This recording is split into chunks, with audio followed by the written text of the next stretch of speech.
আমার নাম রুনিয়া মকবুল। রুনিয়া মকবুল, ডাকনাম হচ্ছে রুনিয়া। নীলু। নীলু, আচ্ছা। নীলু আন্টি বলি আমি, কারণ আপনি আমার মায়ের বয়সী হবেন। প্রিয় শ্রোতা, যিনি আজকে এখানে আছেন তার জীবন গল্প লাখ লাখ মানুষের জীবন গল্পকে পাল্টে দিতে পারে, এরকম একটা গল্প নিয়ে আজকে আমরা যাত্রা শুরু করছি। ভূমিকাটা না হয় আমি আরো পরে করবো আপনাদেরকে, তার আগে পরিচয় করিয়ে দিই। তো নীলু আন্টি, আপনার বয়সটা যদি বলতে কোনো আপত্তি না থাকে। আপত্তি নেই, 70 সনে আমার জন্ম। 70 সনে আপনার জন্ম, তাহলে বাংলাদেশের বয়সের সাথে আপনার বয়সের একটা তারতম্য আছে, 1 বছর বেশি বয়স। ওকে, ঠিক আছে। তো আমরা শুরু করি ছোটবেলা থেকে। আপনি এখন কোথায় আছেন? সাভারে থাকছেন কোথায় নাকি? খিলক্ষেত। খিলক্ষেত মানে ঢাকার মধ্যেই থাকছেন। জন্ম জেলা কোথায় আপনার? মাদারীপুর। মাদারীপুরে। শুরু করেন প্লিজ। আমি শুরুটা করি আমার মায়ের বিয়ে থেকে। জি নিশ্চয়ই। 47 সনে মেবি, আমি কনফার্ম না, 47 সনে আমার মায়ের বিয়ে হয়েছে। যেভাবে মার কাছে গল্প শুনেছি, 47-এ বিয়ে হয়েছে। 49-এর একটা দুর্ভিক্ষ ছিল, ওই গল্পের কথা মার কাছে শুনেছি। আমার মা আর বাবার সাথে বয়সের বেশ ডিফারেন্স, অনেকটা ডিফারেন্স ছিল, মেবি 20 বছর। কিন্তু আমরা কখনো ওরকম মানে ডিফারেন্সে যে কোনো সমস্যা হয় এটা দেখিনি। এটা কখনো দেখেন না, কখনো মা বাবার মধ্যে দেখিনি। তবে আমার বাবা খুবই রাশভারী এবং খুবই রাগী ছিলেন। আমার মারও রাগ ছিলেন, কিন্তু খুব ঠান্ডা মেজাজের মানুষ ছিলেন। আর মার লেখাপড়া বলতে আমি বলবো, মার বয়স তখন 13, বিয়ে হয়েছে যখন, তো ততটুকু পড়াশোনা মা করেছেন, 5-এ এরকম।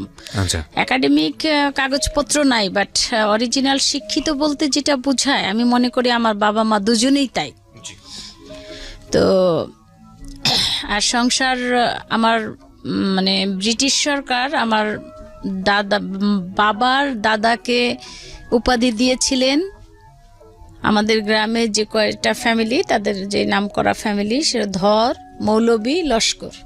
আর আমার বাবার বাড়ি হলো মাইসপাড়া গ্রাম, মাইসপাড়ার আশকর হাওলাদার, ওই জমিদার, ব্রিটিশ উপাধি।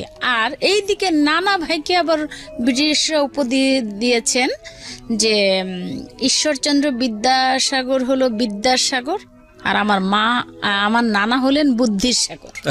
বাবা, চমৎকার। তো আমার নানা ভাই আবার বলেছেন, আমার মামারা আছে 7 মামা 5 খালা, কিন্তু আমার নানা ভাই আবার বলেছেন যে যদি আমার পরবর্তী উত্তরসূরি, তখন তো অবশ্যই ছেলে যদি হইতো, তাহলে আমি আমার আকলিমাকে রাখতাম, মানে আমার মাকে। বাবা, চমৎকার। তো আমরা 13 ভাই বোন, 7 ভাই ফার্স্টে। আচ্ছা, একদম সিরিয়ালি 7 ভাই, তারপর আমরা 6 বোন। আচ্ছা। তো স্বাভাবিকভাবেই মা বাবার দুজনেরই কষ্ট তো আছেই, মার বিশেষ করে, যেটা মার খুব কষ্ট হইতো। ভাইয়েরা একটু বড় হয়েছে পরে মাকে, যদিও অনেক হেল্পিং হ্যান্ড ছিল আমাদের, ঘর বাড়ি পরিষ্কার করা, বিশাল বাড়ি। আজ পর্যন্ত আমি আমার বাড়িটা দেখতে পারিনি ঘুরে। মানে আমি যেটা বুঝতে পারছি যে আপনার প্রপিতামহ যদি বলি, মানে দাদার প্রচুর প্রপার্টি ছিল এবং উনি জমিদার ছিলেন। না, বাবার দাদা জমিদার ছিলেন। কিন্তু আপনার দাদা কি ছিলেন? মানে ওই তার সন্তান, ধারাবাহিকতায় পরে মক্কা শরীফ চলে গেলেন। জি, উনি আর আপনার দাদা মক্কা শরীফ চলে যাওয়ার পরে আর আসেননি। মানে কোথায় আছেন? তখন 1.5 বছর বয়স। মানে কোথায় আছেন, কিভাবে আছেন, কিছুই জানেন না? কিছুই আমরা জানি না। শুধুমাত্র 6 মাস পরে নোয়াখালী থেকে একজন লোক এসে মার হাতে বা কারো হাতে, বাবা চাচা মানে আমাদের চাচা বা হবে, কারো হাতে কিছু কাপড় চোপড় দিয়ে গেছে। আর ওনার কথাই ছিল যেন আমি ওখানে যাওয়ার সময় দোয়া করে গেছি, বাবাও হজ করার সময়টাই বলে গেছে। 69-এর পরে যখন ওই যে গণঅভ্যুত্থানের পরে 7ই মার্চের ভাষণ, ওটার পরে বাবা দেশে চলে গেলেন। যে আমার খালাম্মা আছে, ছোট খালাম্মা ঢাকাতে, ওনার হাজবেন্ড করাচিতে চাকরি করতেন, বলতে কি তোরা যদি যাস তো চল, নয়তো পরে হেঁটে যেতে হবে। ঠিকই তাই হয়েছে, হেঁটেই যেতেছে। এবং বাবা 6 ভাইকে মুক্তিযুদ্ধে পাঠিয়েছেন। আচ্ছা, আপনি বলতে পারেন যে আমার গোটা পরিবার মুক্তিযোদ্ধা, কারণ আমার মা বুকে পাথর রেখে 6টা ছেলেকে পাঠানো সোজা কথা না, বিশাল ব্যাপার। আর ছোট ভাইয়ের বয়স তখন খুব বেশি না, 7-8-এ পড়ে। তো ছোট সবাই ও অস্ত্র ব্যাগের মধ্যে করে আনা নেওয়া করতেন বাবা। আর মুক্তিযোদ্ধাদের শেল্টার দেয়া, এই বাড়ি থেকে ওই বাড়ি পালানো, নিজের বাড়িতে থাকা যেত না। এই যে মুক্তিযোদ্ধা পরিবার, আমার মনে হয় বাংলাদেশে একটা পরিবার থেকে এত মুক্তিযোদ্ধা একই পরিবারে একই মায়ের মনে হয় না আর দ্বিতীয় নাই। সব সন্তানই আছে, জি। হ্যাঁ, তারপরেও আমরা যথেষ্ট পেয়েছি, পাওয়ার আশাই করি নাই, কিন্তু আমাদেরকে যথেষ্ট দিয়েছে। যেমন মোহাম্মদপুরে থাকা, তখন বাড়ি ছিল না বাবার, মোহাম্মদপুরে বাড়ি দিয়েছে একটা, যুদ্ধের পরে জাতির জনক বঙ্গবন্ধু শেখ মুজিবুর রহমান উনি একটা বাড়ি দিয়েছেন আমাদের থাকার জন্য। আমরা তখন না থাকলে পড়াশোনা করা খুব টাফ হয়ে যেত, এতগুলি ভাই বোনের পড়াশোনা। তারপরে ভাইরা আস্তে আস্তে বাইরে চলে যেতে থাকলো, সবাই বাইরে যেতে থাকলো পড়াশোনার জন্য। কেউ বাবার উপরে এত বার্ডেন হবে, কেউ পড়াশোনা করতো বাইরে গিয়ে, জার্মানি, বেলজিয়াম, কানাডা, আমেরিকা, যায় আসে। আমরা ছোট থাকতে এটা করে। তো মাও যাও, বাধা দিতেন না, যাও শিক্ষার জন্য যত দূর যাও, আমি পাষাণ হব, কিন্তু তোমরা পড়াশোনা করো। সামর্থ্য ছিল? হ্যাঁ, বলতে একটা দেখা গেছে নিজেদেরটা নিজেরাই পরে করে নিয়েছে, কারণ এত ভাই বোনের সামর্থ্য। এটাও একটা ব্যাপার, কিন্তু ওই সময়টাতে এতটা বেশি টেক কেয়ারও ছিল না, নিজেরা নিজেদের মতো করে রাস্তা করে নিত। আবার একটা ছিল যে বাবা মাও কিন্তু অত না করলেও, আমার বাবা মা না খেয়ে থাকবো কিন্তু পড়াশোনাটা করতে পড়তে হবে, এটা ছিল বাবার দুজনে। এবং প্রথম শিক্ষক আমাদের ভাই বোনদের আমার মা। বাহ। আমি বলবো আমাদের প্রত্যেকটা পদে পদে মা। আমি মনে করি 47 সনের মহিলার সাথে আজকে যে বুদ্ধিজীবী, যেমন ওর ভিটিসি ড্যানি আপার সাথে আমি দেখি দুজনের সেম বুদ্ধি, তখন আমি অবাক হয়ে যাই আমার মা কত শিক্ষিত ছিলেন। তো আমরা সেরকম হইনি। আর একটা কথা হলো, আমরা শেষের দিকে বোনরা অত ব্রিলিয়ান্টও হইনি, ভাইয়ারা যেরকম ভাইয়া সবাই খুব বাইরে নাম টাম করেছে, দেশেও ভালো বেশ তারা, কেউ লয়ার, কেউ ইঞ্জিনিয়ার। তো এখন যেটা বলতেছিলাম যে আমরা যুদ্ধ শেষ হলো, যুদ্ধ শেষ হওয়ার পরে গ্রামে বাড়িতে এসে মা বাবা দেখলেন আমাদের বাড়িটা 7 জায়গায় পোড়ানো হয়েছিল, আগুন লাগায়, কিন্তু বাড়ি পড়ে নাই। আচ্ছা। তো কোরআন শরীফ মা রেখে গেছিলেন যাওয়ার সময়, যে আল্লাহ কোরআন শরীফ হেফাজতে থাকবে। আমি মাকে খুব জ্বালিয়েছি সেই সময়টায়, ছোট 2 বছর বয়স, 1 বছর বয়স। মা শুধু কোরআন শরীফ পড়তেন আর আমি মার বুকের উপরে উঠেই করতাম। তখন আমার মা আমার বড় আপাকে বলছে কি, মা তুমি ছোট, আমার বড় বোন, আমি কিন্তু বোনদের মধ্যে 5 নাম্বার, আর 1 নাম্বার যে বোন তাকে বলছে, মা তুমি ছোট, কিন্তু তুমি আমার মেয়ের দায়িত্বটা নাও, ও কি করবে, যাও তুমি মা হয়ে যাও। তা আমি আপার মেয়ে হয়ে গেছি, আজও ওইভাবে আছি। তো ঢাকা আসার মানে 73 সনে আবার ঢাকা চলে আসলো সবাই। বাবার কাজ কথা হলো যে সবাই তো বেঁচে আসছে ভাইরা, এখন আবার পড়ায় মন্দ, ওই যে বাইরে যাচ্ছে, বিদেশে যাচ্ছে, আসছে, আবার কেউ বাংলাদেশে ব্যবসা করতেছে, লস হচ্ছে, মোহাম্মদপুরের বাসাটা আবার কেউ খোঁচাচ্ছে, এখানে থাকতে পারবে না ওরা, এই সেই করে ওইগুলো তো আমি তো বুঝিই না কিছু।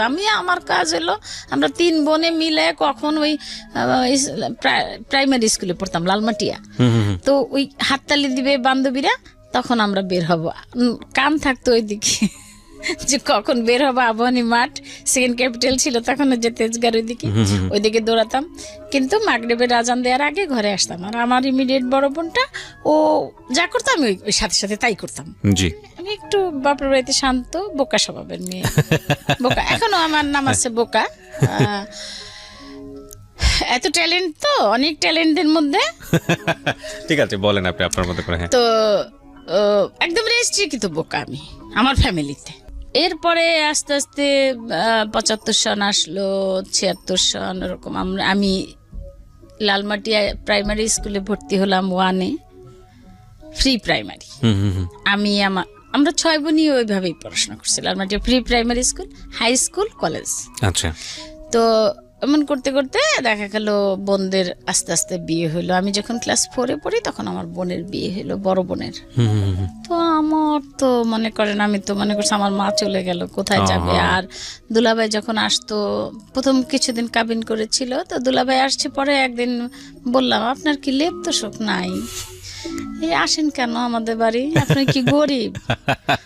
তা সে বুঝছে ছোট, কিন্তু এতটা যে একটা স্টাফার সাথে আমি এই কোমরের ইসের সাথে আমার এটা বেঁধে রাখতাম, যাতে আপা উঠে গেলে আমি টের পাই। তো মনে মনে এটাই চিন্তা ছিল, দুলাভাই গরিব, ওই জন্য আসি। তা যাক, 2 মাস পরে তুলে দিলেন। তো অনেক কান্নাকাটির পর এক সময় তো ঠিক হয়েই যায় স্বাভাবিক। এরপরে মেজো বোনের বিয়ে হয়েছে, সেজো বোনের বিয়ে হলো না, একটু অল্প বয়সী বিয়ে হয় সবারই। সবাই আবার বিয়ের পরে পড়াশোনা করে, আচ্ছা, কেউ আচ্ছা।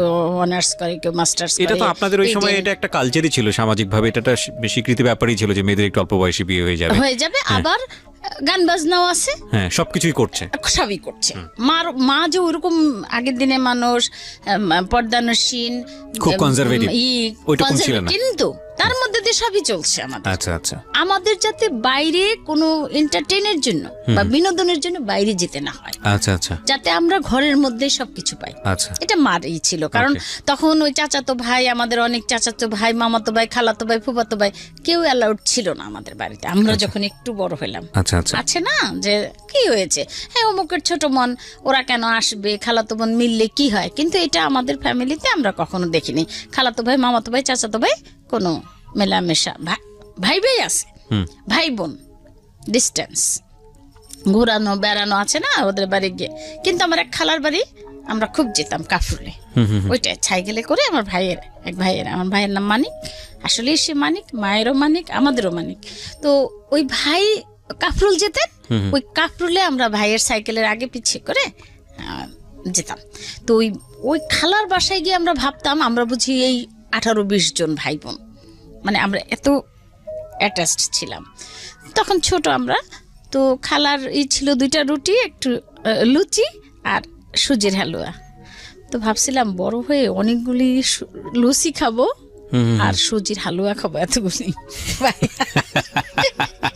আচ্ছা, সেই স্বাদ আর কখনোই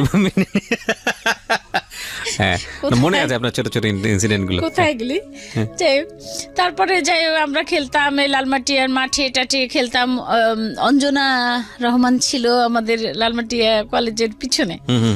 আমরা ফাঁক পাইলে ওনার কাছে উকি ঝুঁকি দিতাম গিয়ে দেখবো। নায়িকা অঞ্জনা, হ্যাঁ। আর এরপরে যাই হোক এই করতে করতে বিয়ে হয়ে গেল। তো বড় মেজো সেজো বোনের বিয়ে হয়ে গেল, সবাই সরকারি চাকরি করে।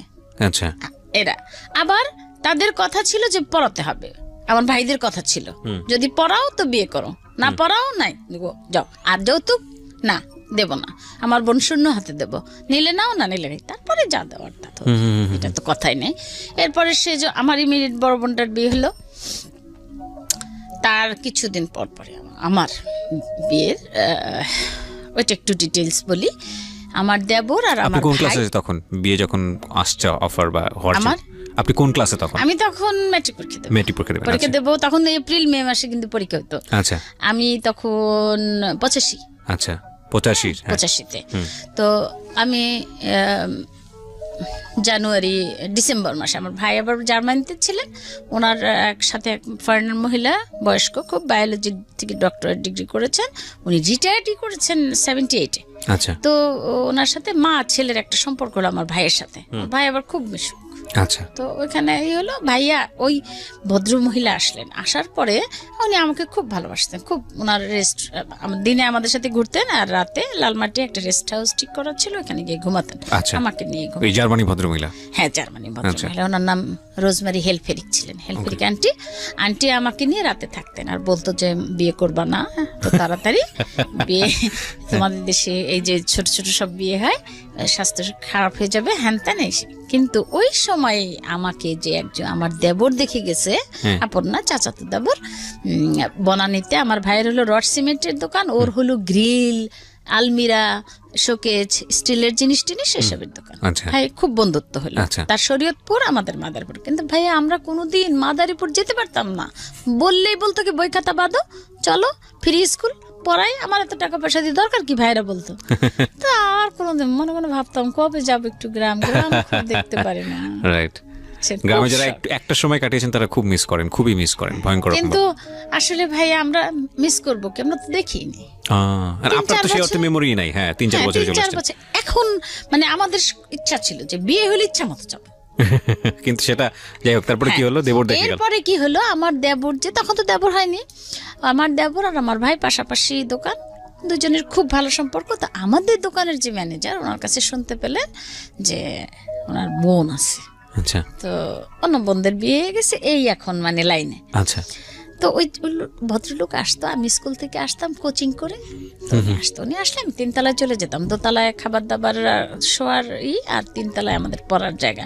এতটাই বিশ্বাস ছিল ভাইদের যে ওই সাইডে বুয়েটের ছেলে পেলে থাকতো, আমরা এখানে পড়তাম, ভাইয়াদের কোনোদিন কোনো সন্দেহ হয় না। কে আমাদের কি বলবে, 7 ভাইয়ের 2টা করে বন্ধু থাকলে তো বাস 14 জন।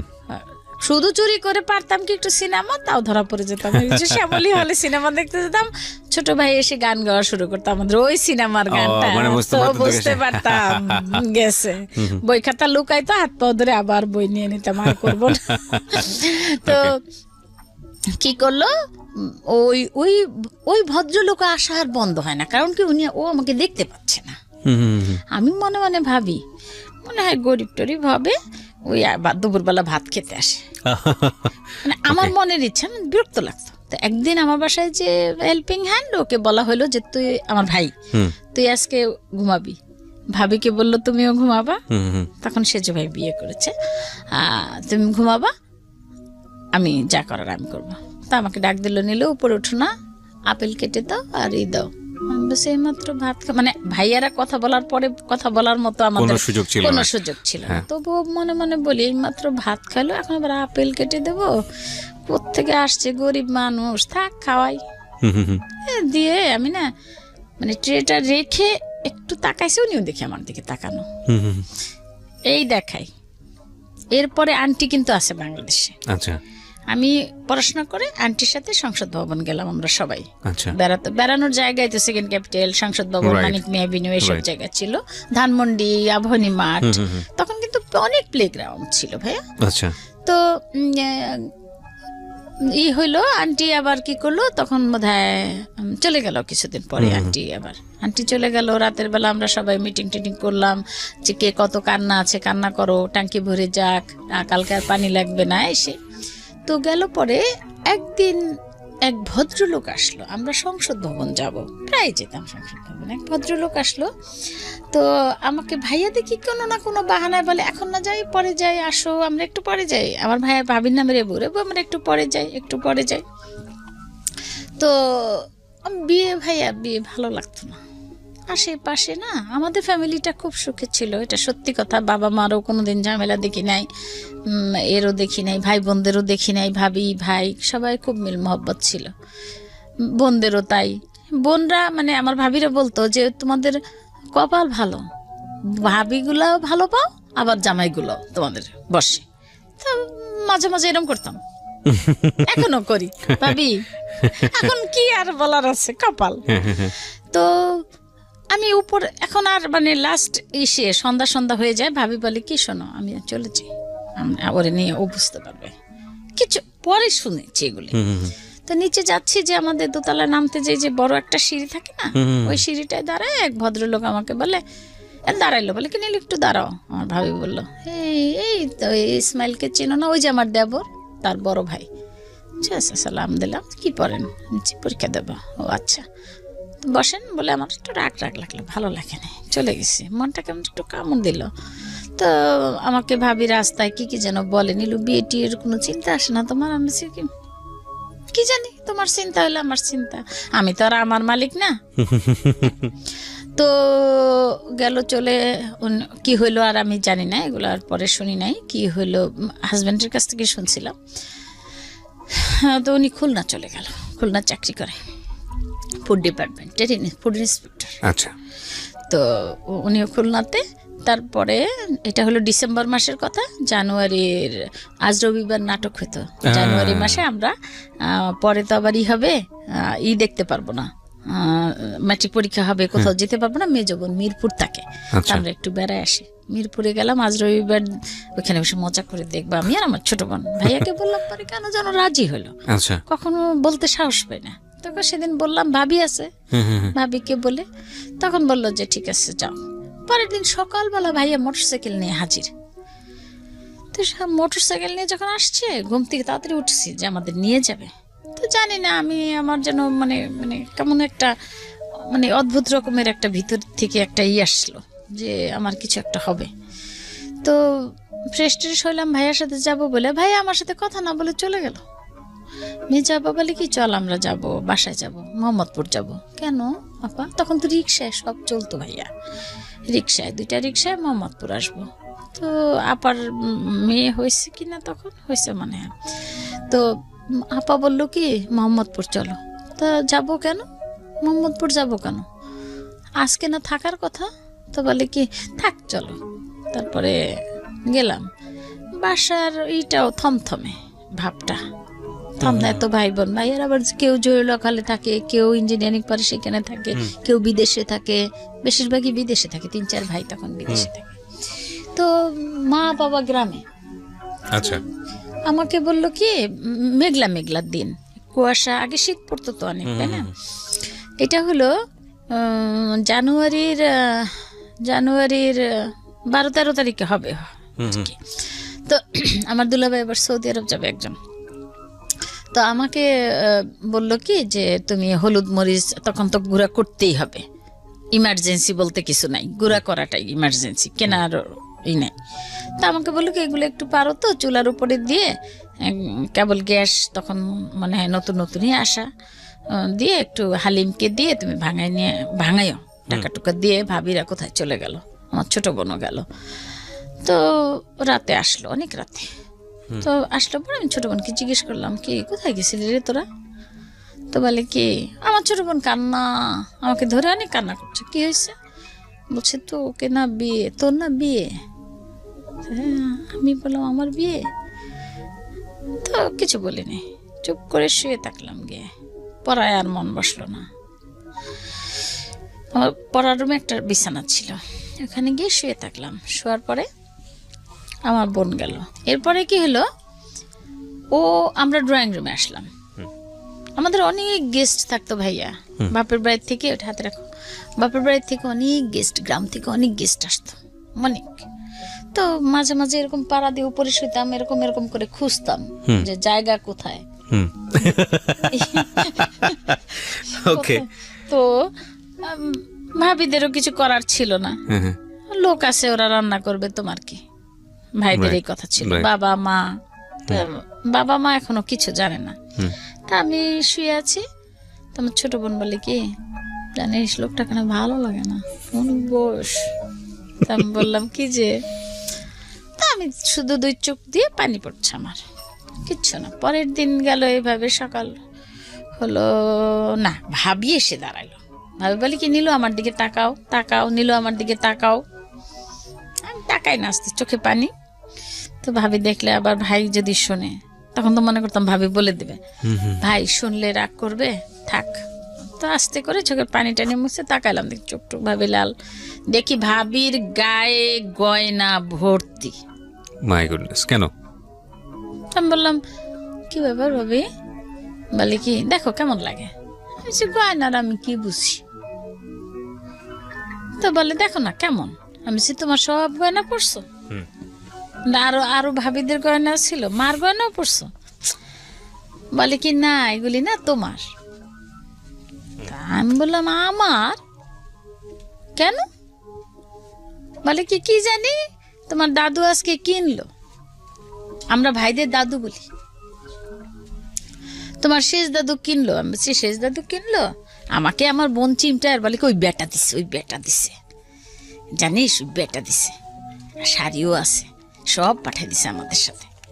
আমি বলছি কি ও আচ্ছা। ভাবিকে বললাম কি আচ্ছা থাক পড়ো, তুমিই পড়ো, কিছু বলি নাই।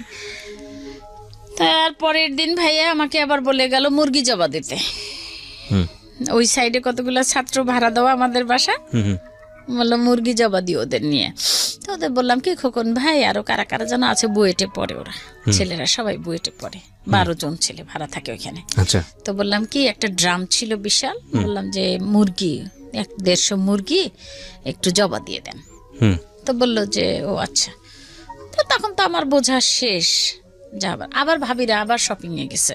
তখন তো গাউসিয়া, নিউ মার্কেট, হকার্স।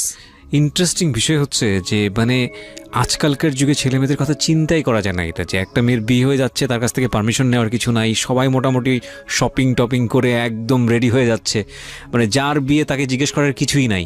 এটা এই যুগে হলে তো মার্ডার হয়ে যাবে। মানে আপনাদের সময়টা তাহলে কতটা এরকম ছিল? তারপরে কথা আছে, আরো আছে, দেখ হ্যাঁ সামনে আগে প্লিজ। তো আমাকে বলছে, আমি কিন্তু তাকে ফার্স্ট দেখছিলাম ওই যে সংসদ ভবন যাব, জি, আর কখন সিঁড়ির গোড়ায় সিঁড়িতে। তা তো ভালো লাগে, সোয়েটার পরছে একটা, ভালো লাগে নাই, তার কোনো স্মার্টনেস নাই, তে বুড়া, তো কি মানে সে ঢাকা ইউনিভার্সিটি থেকে সোশিওলজিতে মাস্টার্স করা। আর আপনি তখন ম্যাট্রিক পরীক্ষা দিয়েছেন মাত্র।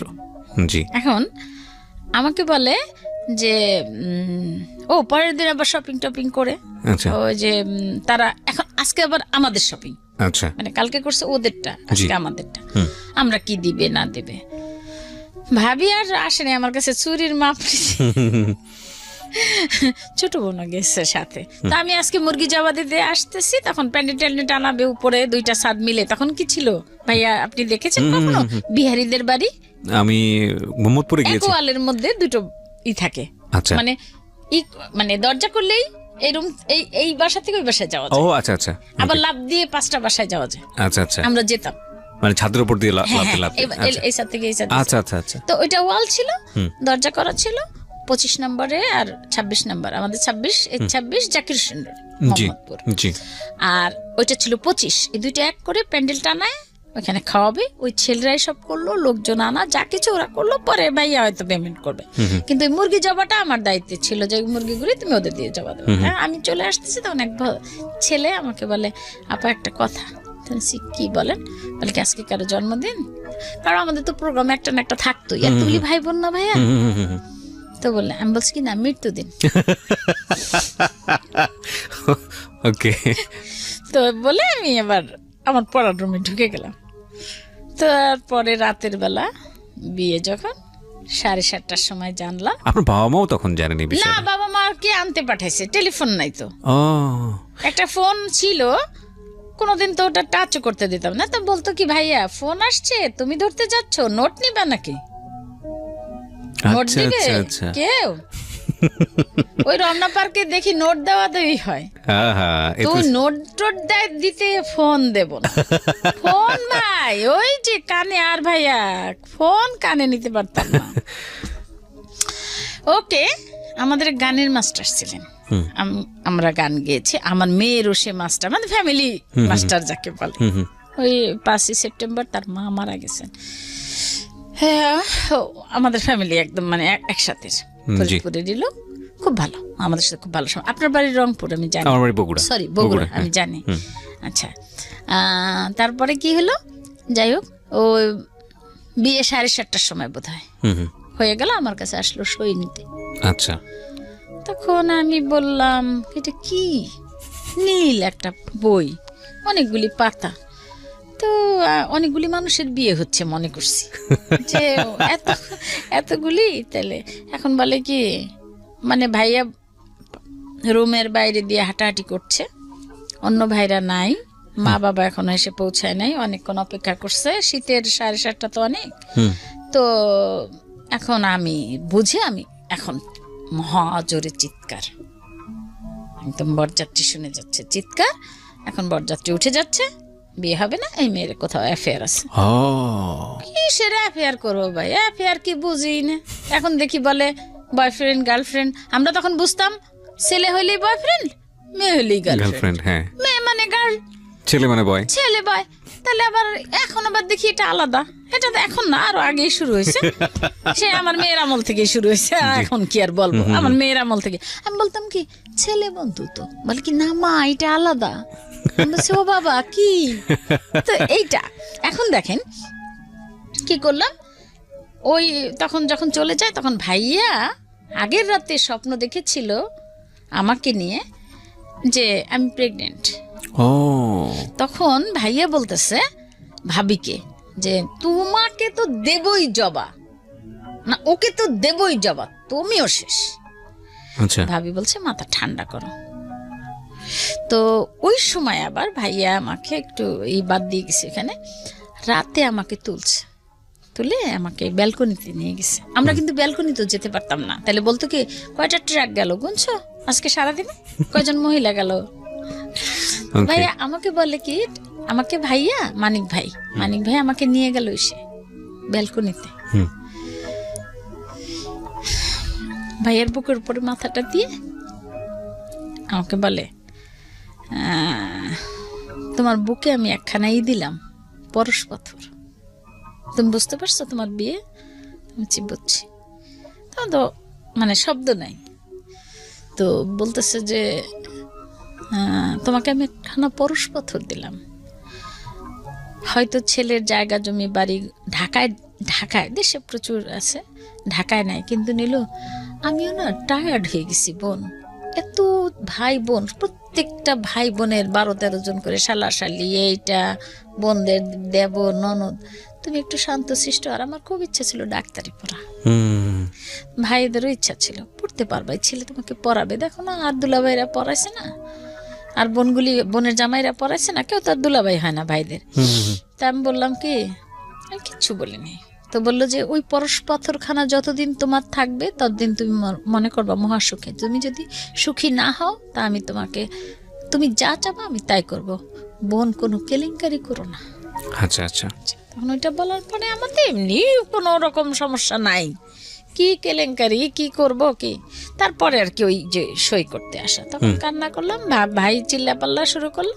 আমি বললাম কোথায় দিতে হবে সই আনেন, এই খাতা নিয়ে চলে যাচ্ছে, মেয়ে বিয়েতে রাজি না। ভাবি বললো কি দেখেন মেয়ে তো পালায়ও যাইতে পারতো, বলে সুযোগ পায় নাই, পালায় নাই এখন তাই। তারপরে আমি বললাম এই ভাবি অত গন্ডগোলের কি দরকার, দাও সই দেই, কোথায় সই দিতে হবে দাও। দিলাম, সই দিয়ে দিলাম দুই জায়গায়। আর কবুল বলতে হয়, জোরে জোরে কবুল বলছি, তাও শুনছে বরযাত্রী। তারপরে পালা হলো, শাড়ি টাড়ি দিল, গয়না টয়না তো আগেরই দেওয়া, তখন তো পার্লার টার্লারের দরকারও ছিল না। হ্যাঁ কি ও দেয় নাই, দিতে দেয় নাই, কানতে কানতে শেষ ভাইয়া, চোখ দুটাই ফুলে উঠছে। তারপরে বান্ধবীরা কেউ কিছু জানে না, বলি নাই লজ্জায়, বুঝছেন। এক বান্ধবী মানে তার ইচ্ছা বুয়েটে পড়বে, আমি ডাক্তারি পড়বো, এখনো তারা আছে ওরকমই। তো বলতাম যে যদি আজকে বাবার মেয়ে হইতাম তাহলে বিয়ে দিত না, ভাবি কি বললাম জিত করে। আর ভাইয়ের বোন তো তাড়াতাড়ি জায়গা খালি করে, তো আমরা থাকলে তো অসুবিধা হয়, রুম নাই। তো যাই হোক হইলো, আমাকে নিয়ে গেল সবার সামনে দেখানোর জন্য, এরকম বসলাম গিয়ে, তো নজরটা গিয়ে পড়লো সেই ভদ্রলোকের দিকে। তার দিকে সালাম যখন দিলাম, ভাইয়া বলে সালাম দাও সবাইকে, আসসালামু আলাইকুম দিলাম, দেখি ওনার দিকেই নজর। তা আমি বুঝলাম কিভাবে সে আমার দিকে তাকায় আছে, আমি বুঝলাম যে এছাড়া আর কেউ না। বিয়ে করার পরের ঘটনা, মাই গুডনেস। তখন এই 8:30টার দিকে বোধহয় মা আর বাবা আসলো। মা বাবা আসছে, আমি কিছু করি নাই, কান্নাও করি নাই, ধরিও নাই মাকে, কিছুই না। ভিতরে একটা চাপা ক্ষোভ দুঃখ যেটাই ছিল আসলে, মানে এখন মনে হয় আহা ভুল করছি, কেন মাকে জড়াইলাম না, অত সুখের একটা দিনে আমার। তো বোনরা কেউ আসছে কেউ আসে নাই, মাই আসে নাই, তার ভাই বোন কে বুঝলেন। তো বিদেশে কে যাবে, কে দেখবে, কে করবে, ওগুলা নিয়ে কারোই নেই।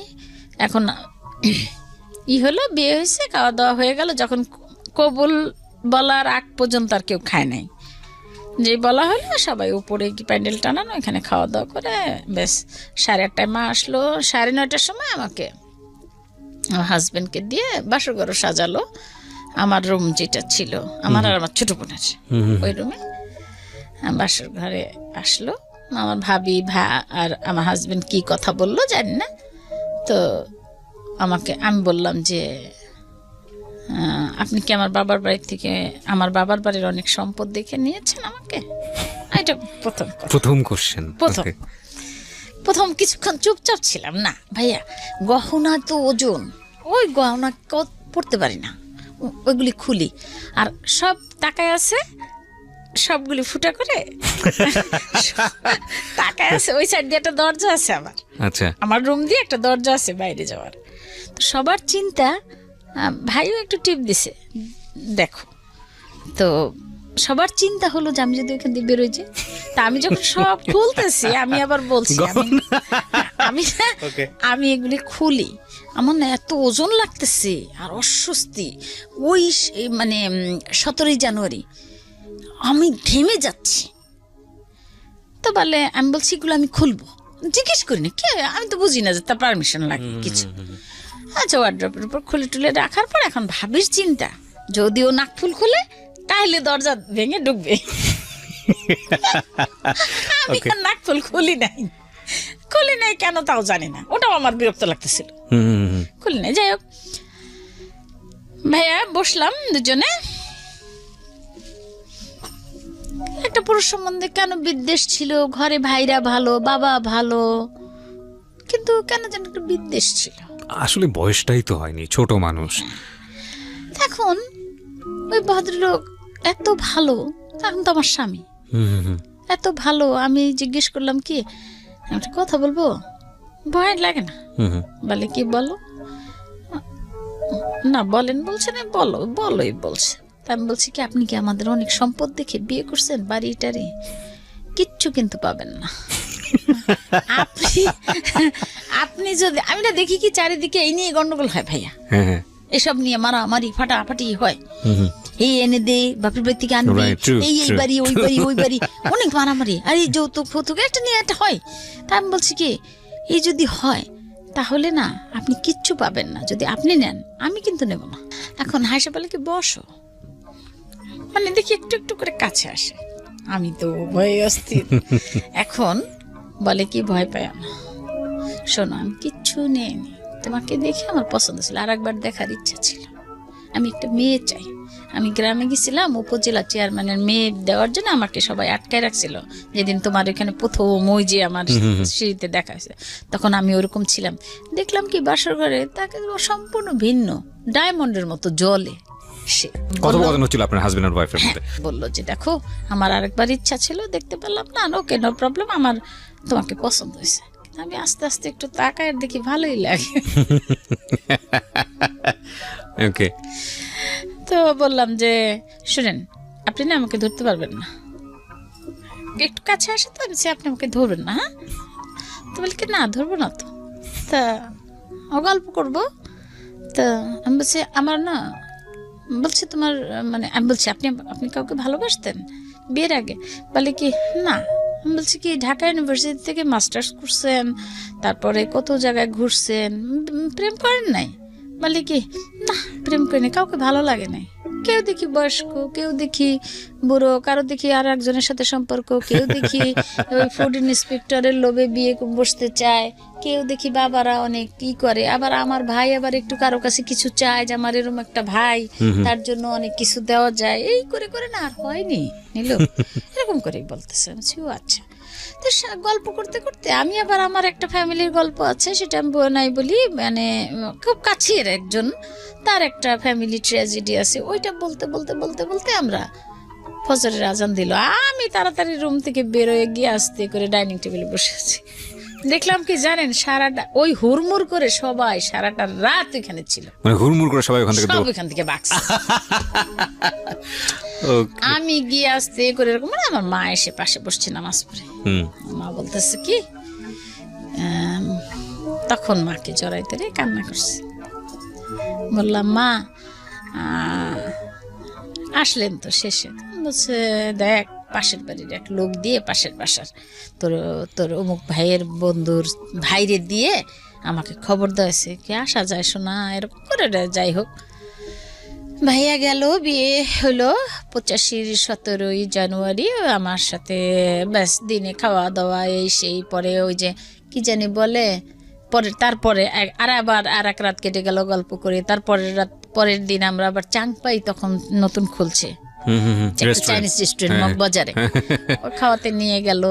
তারপর আমি অনেক গিফট পেয়েছিলাম, টাকা, সব টাকা, তা আমি না দিয়ে দিচ্ছি আমার হাজবেন্ডকে, সে খুব খুশি হয়েছে। তার আবার টাকা শেষ, গ্রাম থেকে লোকজন আসছে না, হোটেলে রাখছে, তার টাকা শেষ হয়ে গেছে, সে খুব খুশি। কি হয়েছে, ভালোই হয়েছে, বউটা তো ভালোই বেশ। তা আমরা সিনেমা দেখলাম, চাংপাই রেস্টুরেন্টে খেলাম, তারপরের দিন এরকম করে 5 দিন। মনে মনে বলি কি যায় না কেন, আমি পড়বো কখন, আমার তো পরীক্ষা সামনে।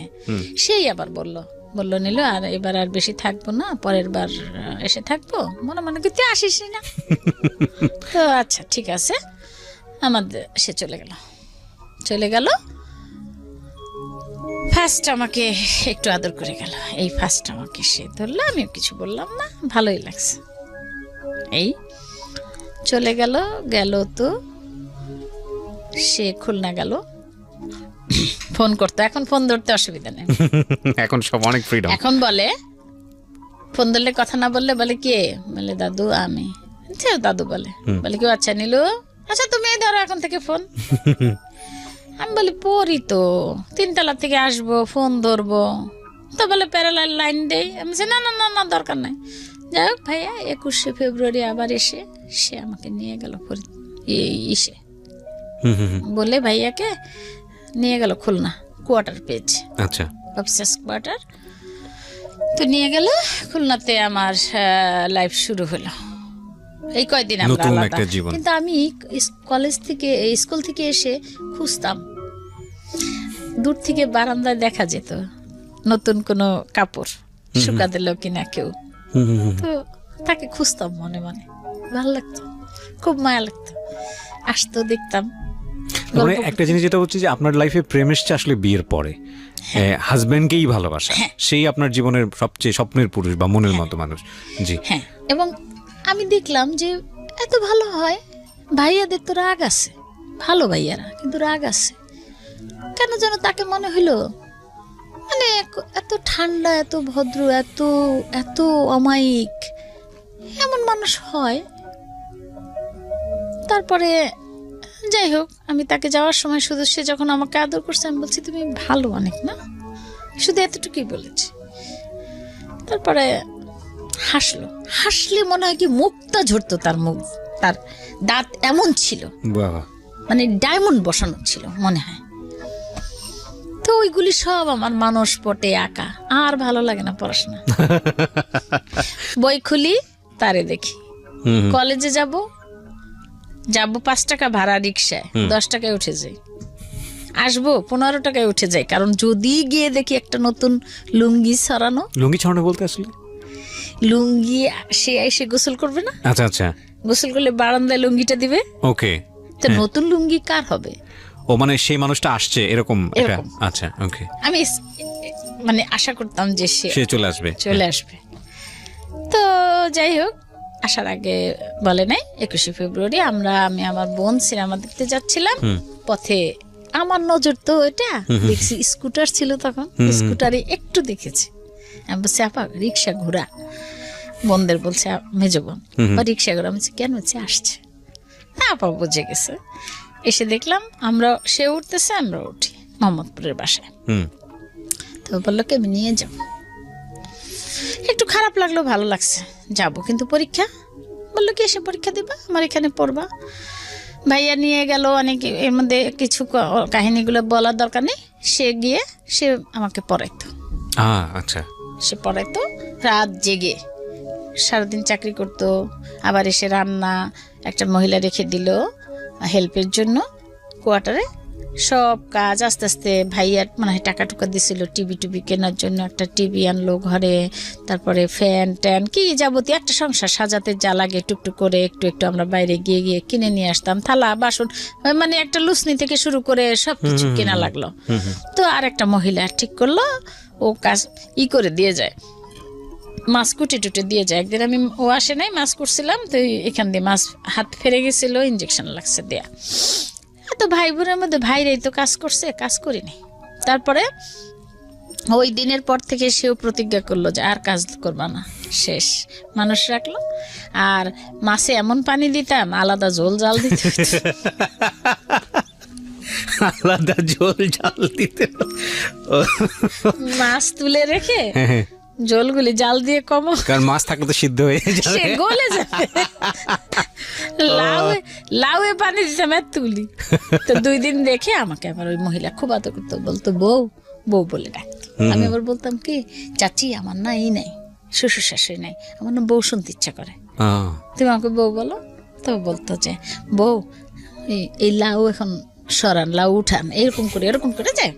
এই করতে করতে ভাইয়া আমি পরীক্ষা দিলাম, ঢাকা আসলাম, পরীক্ষা ওই শনি আরো 2 ভাই বিয়ে হয়েছে আমার, আরো 2 ভাই বিয়ে করছে। কারণ সত্যি কথাই ভাই, আমাদের তো এতগুলি ভাই বোন, একটু তো সরাতেই হবে, স্পেস লাগবে না? নিশ্চয়ই নিশ্চয়ই। তারপর ছোট বোনটা পড়তো 8-এ, তখন আমার বিয়ের সময়।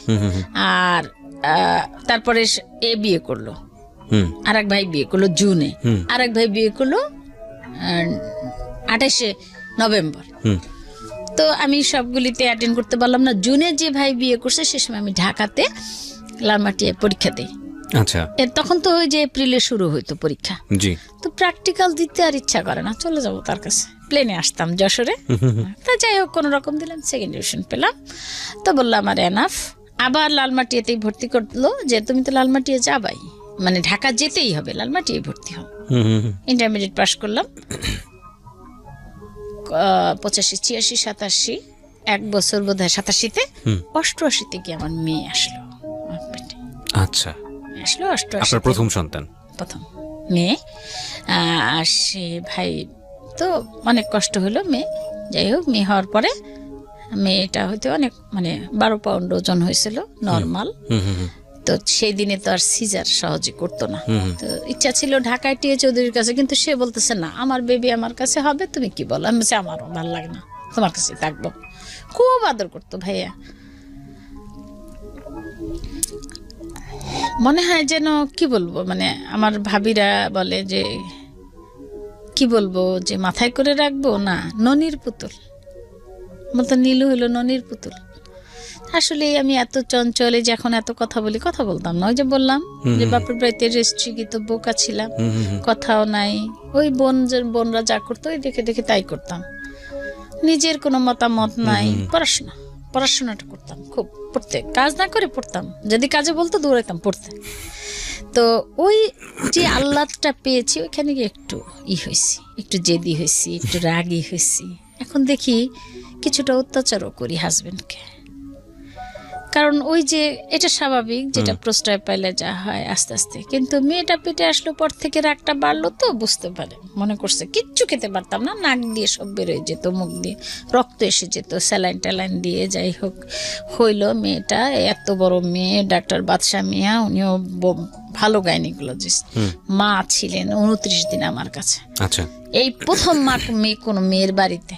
আমার বাবা পছন্দ করতেন না কোনো মেয়ের বাড়িতে থাকা, তো বলছে যে মেয়ের কেউ নাই, আপনি আমাকে যেতে দেন ওর কাছে। তারপরে মা 29 দিন থাকলো। তারপরে বাচ্চাটা হওয়ার পরেও 9 দিন আমি ক্লিনিকে ছিলাম।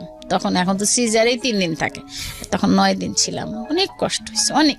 এবং আমার হাজবেন্ড পরে ড্রেসিং সব নিজে করছে, আমার যা কিছু ড্রেসিং করার। আমার মা আসার সময় আমার মা চলে আসবে, তখন বলে মা শোন, আর বেবিটা পেটে থাকতে এগুলি এরকম এরকম করতো, শীত রাতে মা হাজবেন্ড এগুলি সারা রাত বসে বসে চাপতো। তো আসার সময় আমার মা বললেন কি যে জামার কাছে মাপ চেয়ে নিস। তার মাসে কেন, তার ছিল না, তার বাচ্চা না, মাপ চাও কেন?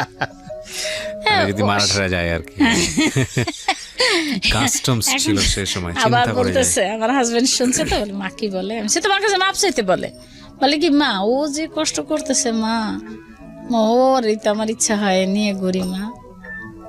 Very gentleman. একটা কথা বলি এখানে, এতক্ষণ শুনছিলাম খুব অবাক হয়ে। টু বি অনেস্ট, কোনো হাজব্যান্ড যদি তার ওয়াইফের কাছ থেকে এরকম সার্টিফাইড হয় যে he is a very good man, তাহলে আমার মনে হয় যে এর চেয়ে বড় সার্টিফিকেশন আসলে আর কোনো কিছুই নাই। Vice versa. এবং হাজব্যান্ডের কাছ থেকেও যদি ওয়াইফ এই রিকগনিশনটা পায় যে আমার ওয়াইফ অনেক ভালো মানুষ, এটা আমাদের খুবই কম শোনা যায়। আমাদের জীবন গল্পে দেখবেন যে এই জিনিসটা একেবারেই রেয়ার। ম্যাক্সিমাম প্রবলেমই হাজব্যান্ড অ্যান্ড ওয়াইফের মধ্যে। তবে আমরা খুব অবাক হই, আমাদের জেনারেশনের আগের জেনারেশনরা বা তার একটু আগের জেনারেশন, কি রেসপেক্ট, কি ভালোবাসা, কি সম্মানবোধ, কত কিছু শেখার আছে এনাদের কাছ থেকে। চমৎকার, অতি চমৎকার শুনছি, মন্ত্রমুগ্ধের মতো শুনছি। বলেন। এখন হইলো কি, ও হইলো ব্যাস, মাও চলে আসলো, মেয়ে হইলো স্বাভাবিক নিয়মে যা হবার তাই হয়। তবে এখানে একটা অস্বাভাবিক কিছু হয়েছে, যেটা আমার মেয়ে মানে বুট হয় না, এমন করে বুট হয় নাই, সে বসে গেছে। তারপর হামা দেয় নাই, সে দাঁড়াইছে। মানে আমি একটা জিনিস খুব বেশি বিশ্বাস করি যে আল্লাহ পাক কিছু দেন, কিছু নেন। তবে যদি কিছু নিয়ে থাকেন তবে ভালোর জন্যই, আর দেন তো দেন। তবে যত আমি মনে করি, এটাও আমার দৃঢ় বিশ্বাস যে আমরা যত গুনাহ করি তত শাস্তি পাই না, আর যত সওয়াব করি তত শুকর আদায় করি না। এখন আমি জানি না আমার সাথে মত কিনা, যাই হোক এই করতে করতে আমার আবার ওর সাথে হাসতে খেলতে, ও মানে একটা পুতুল যেন ঘরে ঘোরে, 7 মাসে হাঁটে, কথা বলে দ্রুত, সব অবাক কাণ্ড। ভাইয়ারা যায় আর আর এমনি একটু দেখতে যায় আমার ফ্যামিলিটা, আমার সংসারটা, ও পারে তো দেখে আমি একেবারে মানে ওভার স্মার্ট হয়ে গেছি ফ্যামিলি। এর মধ্যে পড়াশোনা, ইন্টারমিডিয়েট পাস করলাম, ডিগ্রি পরীক্ষা দেবো, তখন ও আসলো পিঠে। তারপরেও আমার হাজবেন্ড নিজে পড়ছে, আমি মুখস্থ করছি। সে বলছে, নীলু তুমি শুধু একটু শোনো, তুমি পারবা। আচ্ছা, আমি বলতাম পারবো না, দেখো তুমি এরকম জ্বালানো, বমি টমি করে, না পারবা। তারপরেও হওয়ার পরে পরীক্ষা দিয়েছি, হ্যাঁ যাক পাস করছি আর কি কোনো রকম। এরপরে সে বলছিল ল পড়ো, আমি পড়ি নাই। আমি বলছি একদম সব সংসার ছেড়ে আমি কিন্তু চলে যাবো, আর পড়া করো না, আমার আর ভালো লাগে না। কিন্তু ও যেদিন হলো ভাইয়া, ওই দিনের কথা বলি, ওর হওয়ার ডেট ছিল হলো 10 তারিখে মার্চের। আচ্ছা, এখানে আমি একটু ইন্টারাপ্ট করছি। মানে আপনি যাকে আজকে স্টুডিওতে নিয়ে এসেছেন, আপনার ছেলে, তাকে অ্যাড্রেস করে আপনি বলছেন, উনি হচ্ছে ওনার সেকেন্ড চাইল্ড, এবং ওনাকে নিয়েই আসলে আজকের এই গল্পটা, মূল গল্পটা। কিন্তু আমার মনে হয় এই ঘন্টাখানেক সময় ধরে অন্যরকম একটা উন্মাদনার মধ্যে, অন্যরকম একটা সুইট মেমোরি, অন্যরকম একটা অসম্ভব সুন্দর একটা টাইম আমরা পাস করেছি। আমরা এবার একটু অন্যরকম গল্পের দিকে এগোবো। আপনার সেকেন্ড চাইল্ড, আপনার ছেলেটার নাম একটু যদি বলেন। ফেরদৌস শাহরিয়ার তন্ময়। হ্যাঁ, তুমি বলবা, তন্ময় তুমি পরে বলো। আচ্ছা, তুমি পরে বলো। আচ্ছা, ফেরদৌস শাহরিয়ার তন্ময়। হ্যাঁ, ফেরদৌস শাহরিয়ার তন্ময়, এখন বয়স কত আপনার? এখন 27 বছর বয়স। তো তন্ময়ের 27 বছর আগের গল্প, যখন সে পেটে ছিল মায়ের, সেই সময়ের গল্প আমরা শুনছি। জি বলুন। আসলে ও পেটে থাকতে যেই সিমটম গুলি আমার ছিল, মেয়ে পেটে থাকতে সেম সিমটম। কোনো কিছু গন্ধ সহ্য করতে পারতাম না, বমি করতাম। ও যখন হবে তখনও বমি। কিন্তু মানে যে হওয়ার সময় যে ইটা, সেটা অতটা সমস্যা হয় নাই। ও একটু মানে মানে একটু কিছুটা, অত পেইন তো মেয়ে হয়েছে 3 দিন পেইন, আর ও হয়েছে আমার 3টা পেইন হয়েছে। কিন্তু ভাইয়া হওয়ার পরে একই ক্লিনিকে, আচ্ছা, একই বেডে, একই জায়গায়, একই সিটে, সেখানে আমাকে ডাক্তার সাহেব বললো যে আপনি অ্যাম্বুলেন্সে কেন এলেন না। বুঝতে পারি নাই, রিক্সায় গেছি। তো কাছেই তো, খুলনা ফাঁকা ফাঁকা রাস্তা। মানে পেইন উঠলে আপনি রিক্সা করে গেছেন? আর একটু সমস্যা হয়েছিল একটু। আচ্ছা আচ্ছা। তো এটা বললো যে ওইটার সময় আপনার হয় নাই, উচিত হয় নাই। তো সিজারের জন্য সবকিছু রেডি করো, লাগে নাই। আচ্ছা, নর্মাল ডেলিভারি। বাট ওকে দেখে ভাইয়া জানি না মায়ের মন না কি আল্লাহ দিল, বুকের ভিতর আমার এমন একটা মোচড় দিল কেন। ওকে দেখতে কেমন জানি একটু মানুষের মতো লাগলো না আমার কাছে। মনে হলো কি নাক মুখ সব সমান। তখন আমি এক ভাবি, আমার মা জাননি তখন, আমার ভাই আবার 13 বছর বয়স, 13 বছর পরে হামবুর্গ থেকে আসলেন, বিয়ে করে, ওইদিকে বরযাত্রী যাচ্ছে, আমারও হইলো। আচ্ছা আচ্ছা। তো আমি মাকে তো এই সময় কাউকেই বলতে পারি না আসো, এটা আমি মনে করি থাক, আমার আগে বেবি আছে, অসুবিধা নেই, আমি পারবো। আর আমাকে অনেক হেল্প করে, আমার যে হেল্পিং হ্যান্ড আছে, ওরা ফুল ফ্যামিলি আমাকে হেল্প করে, না খেয়ে আমার বাসায় বসে থাকবে তারা।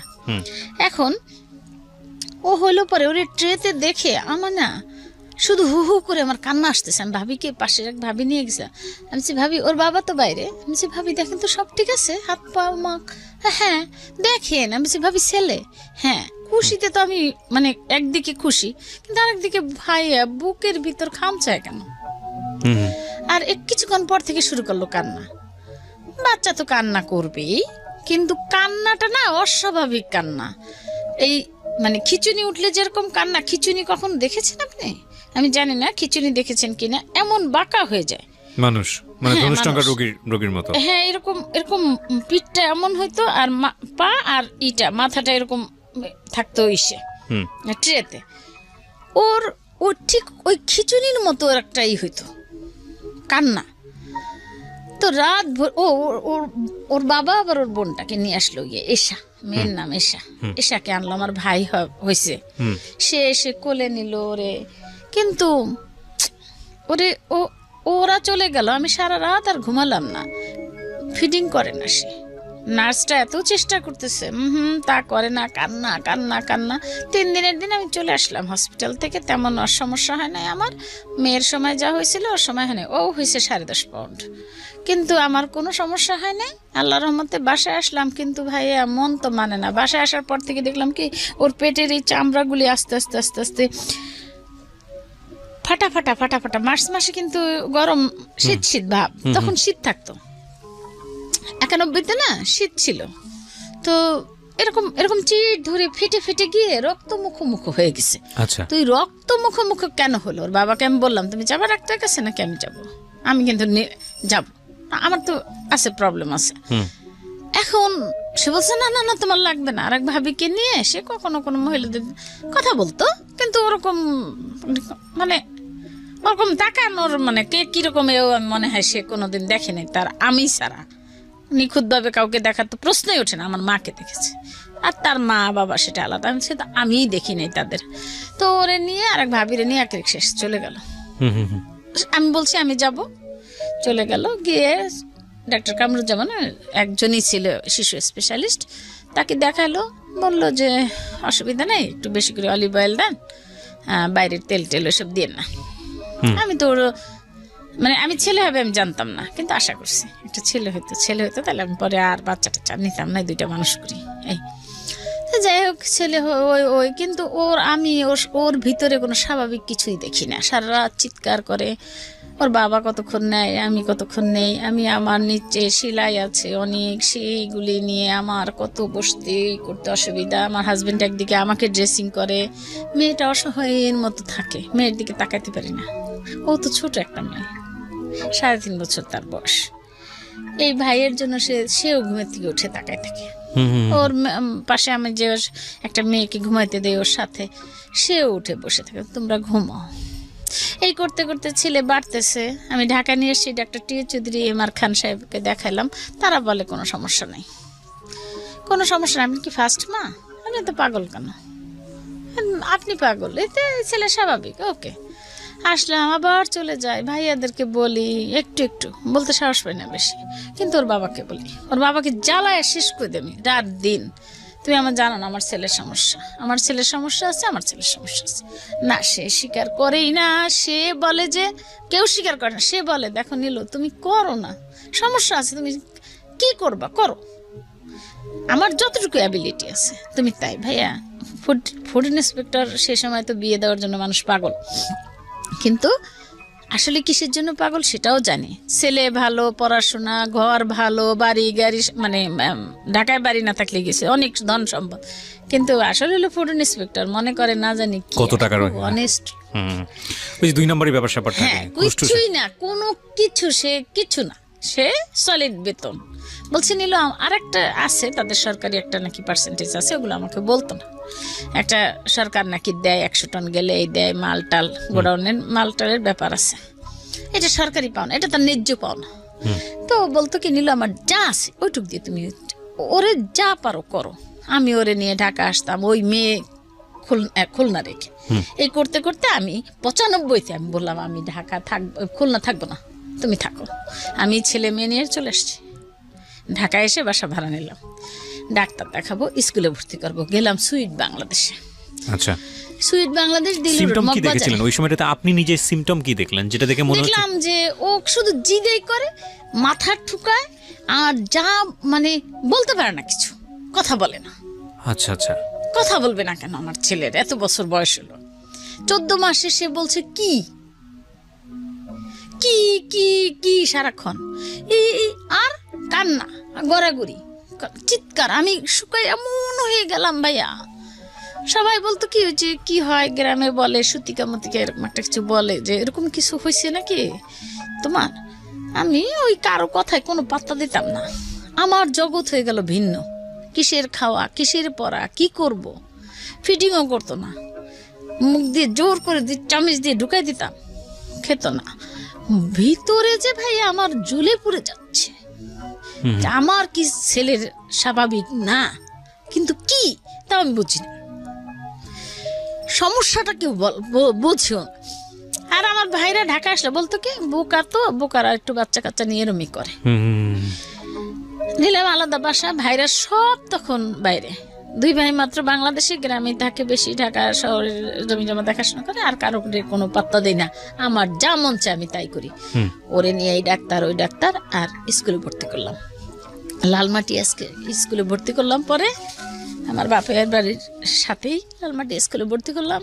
সেখানে 3-4 দিন ক্লাস করলো, ভর্তি টর্তি করলাম 5,000, সে সময় 5,000 টাকা দিয়ে আমার কিছু গহনা সব আমি সেল করলাম ওর ট্রিটমেন্ট।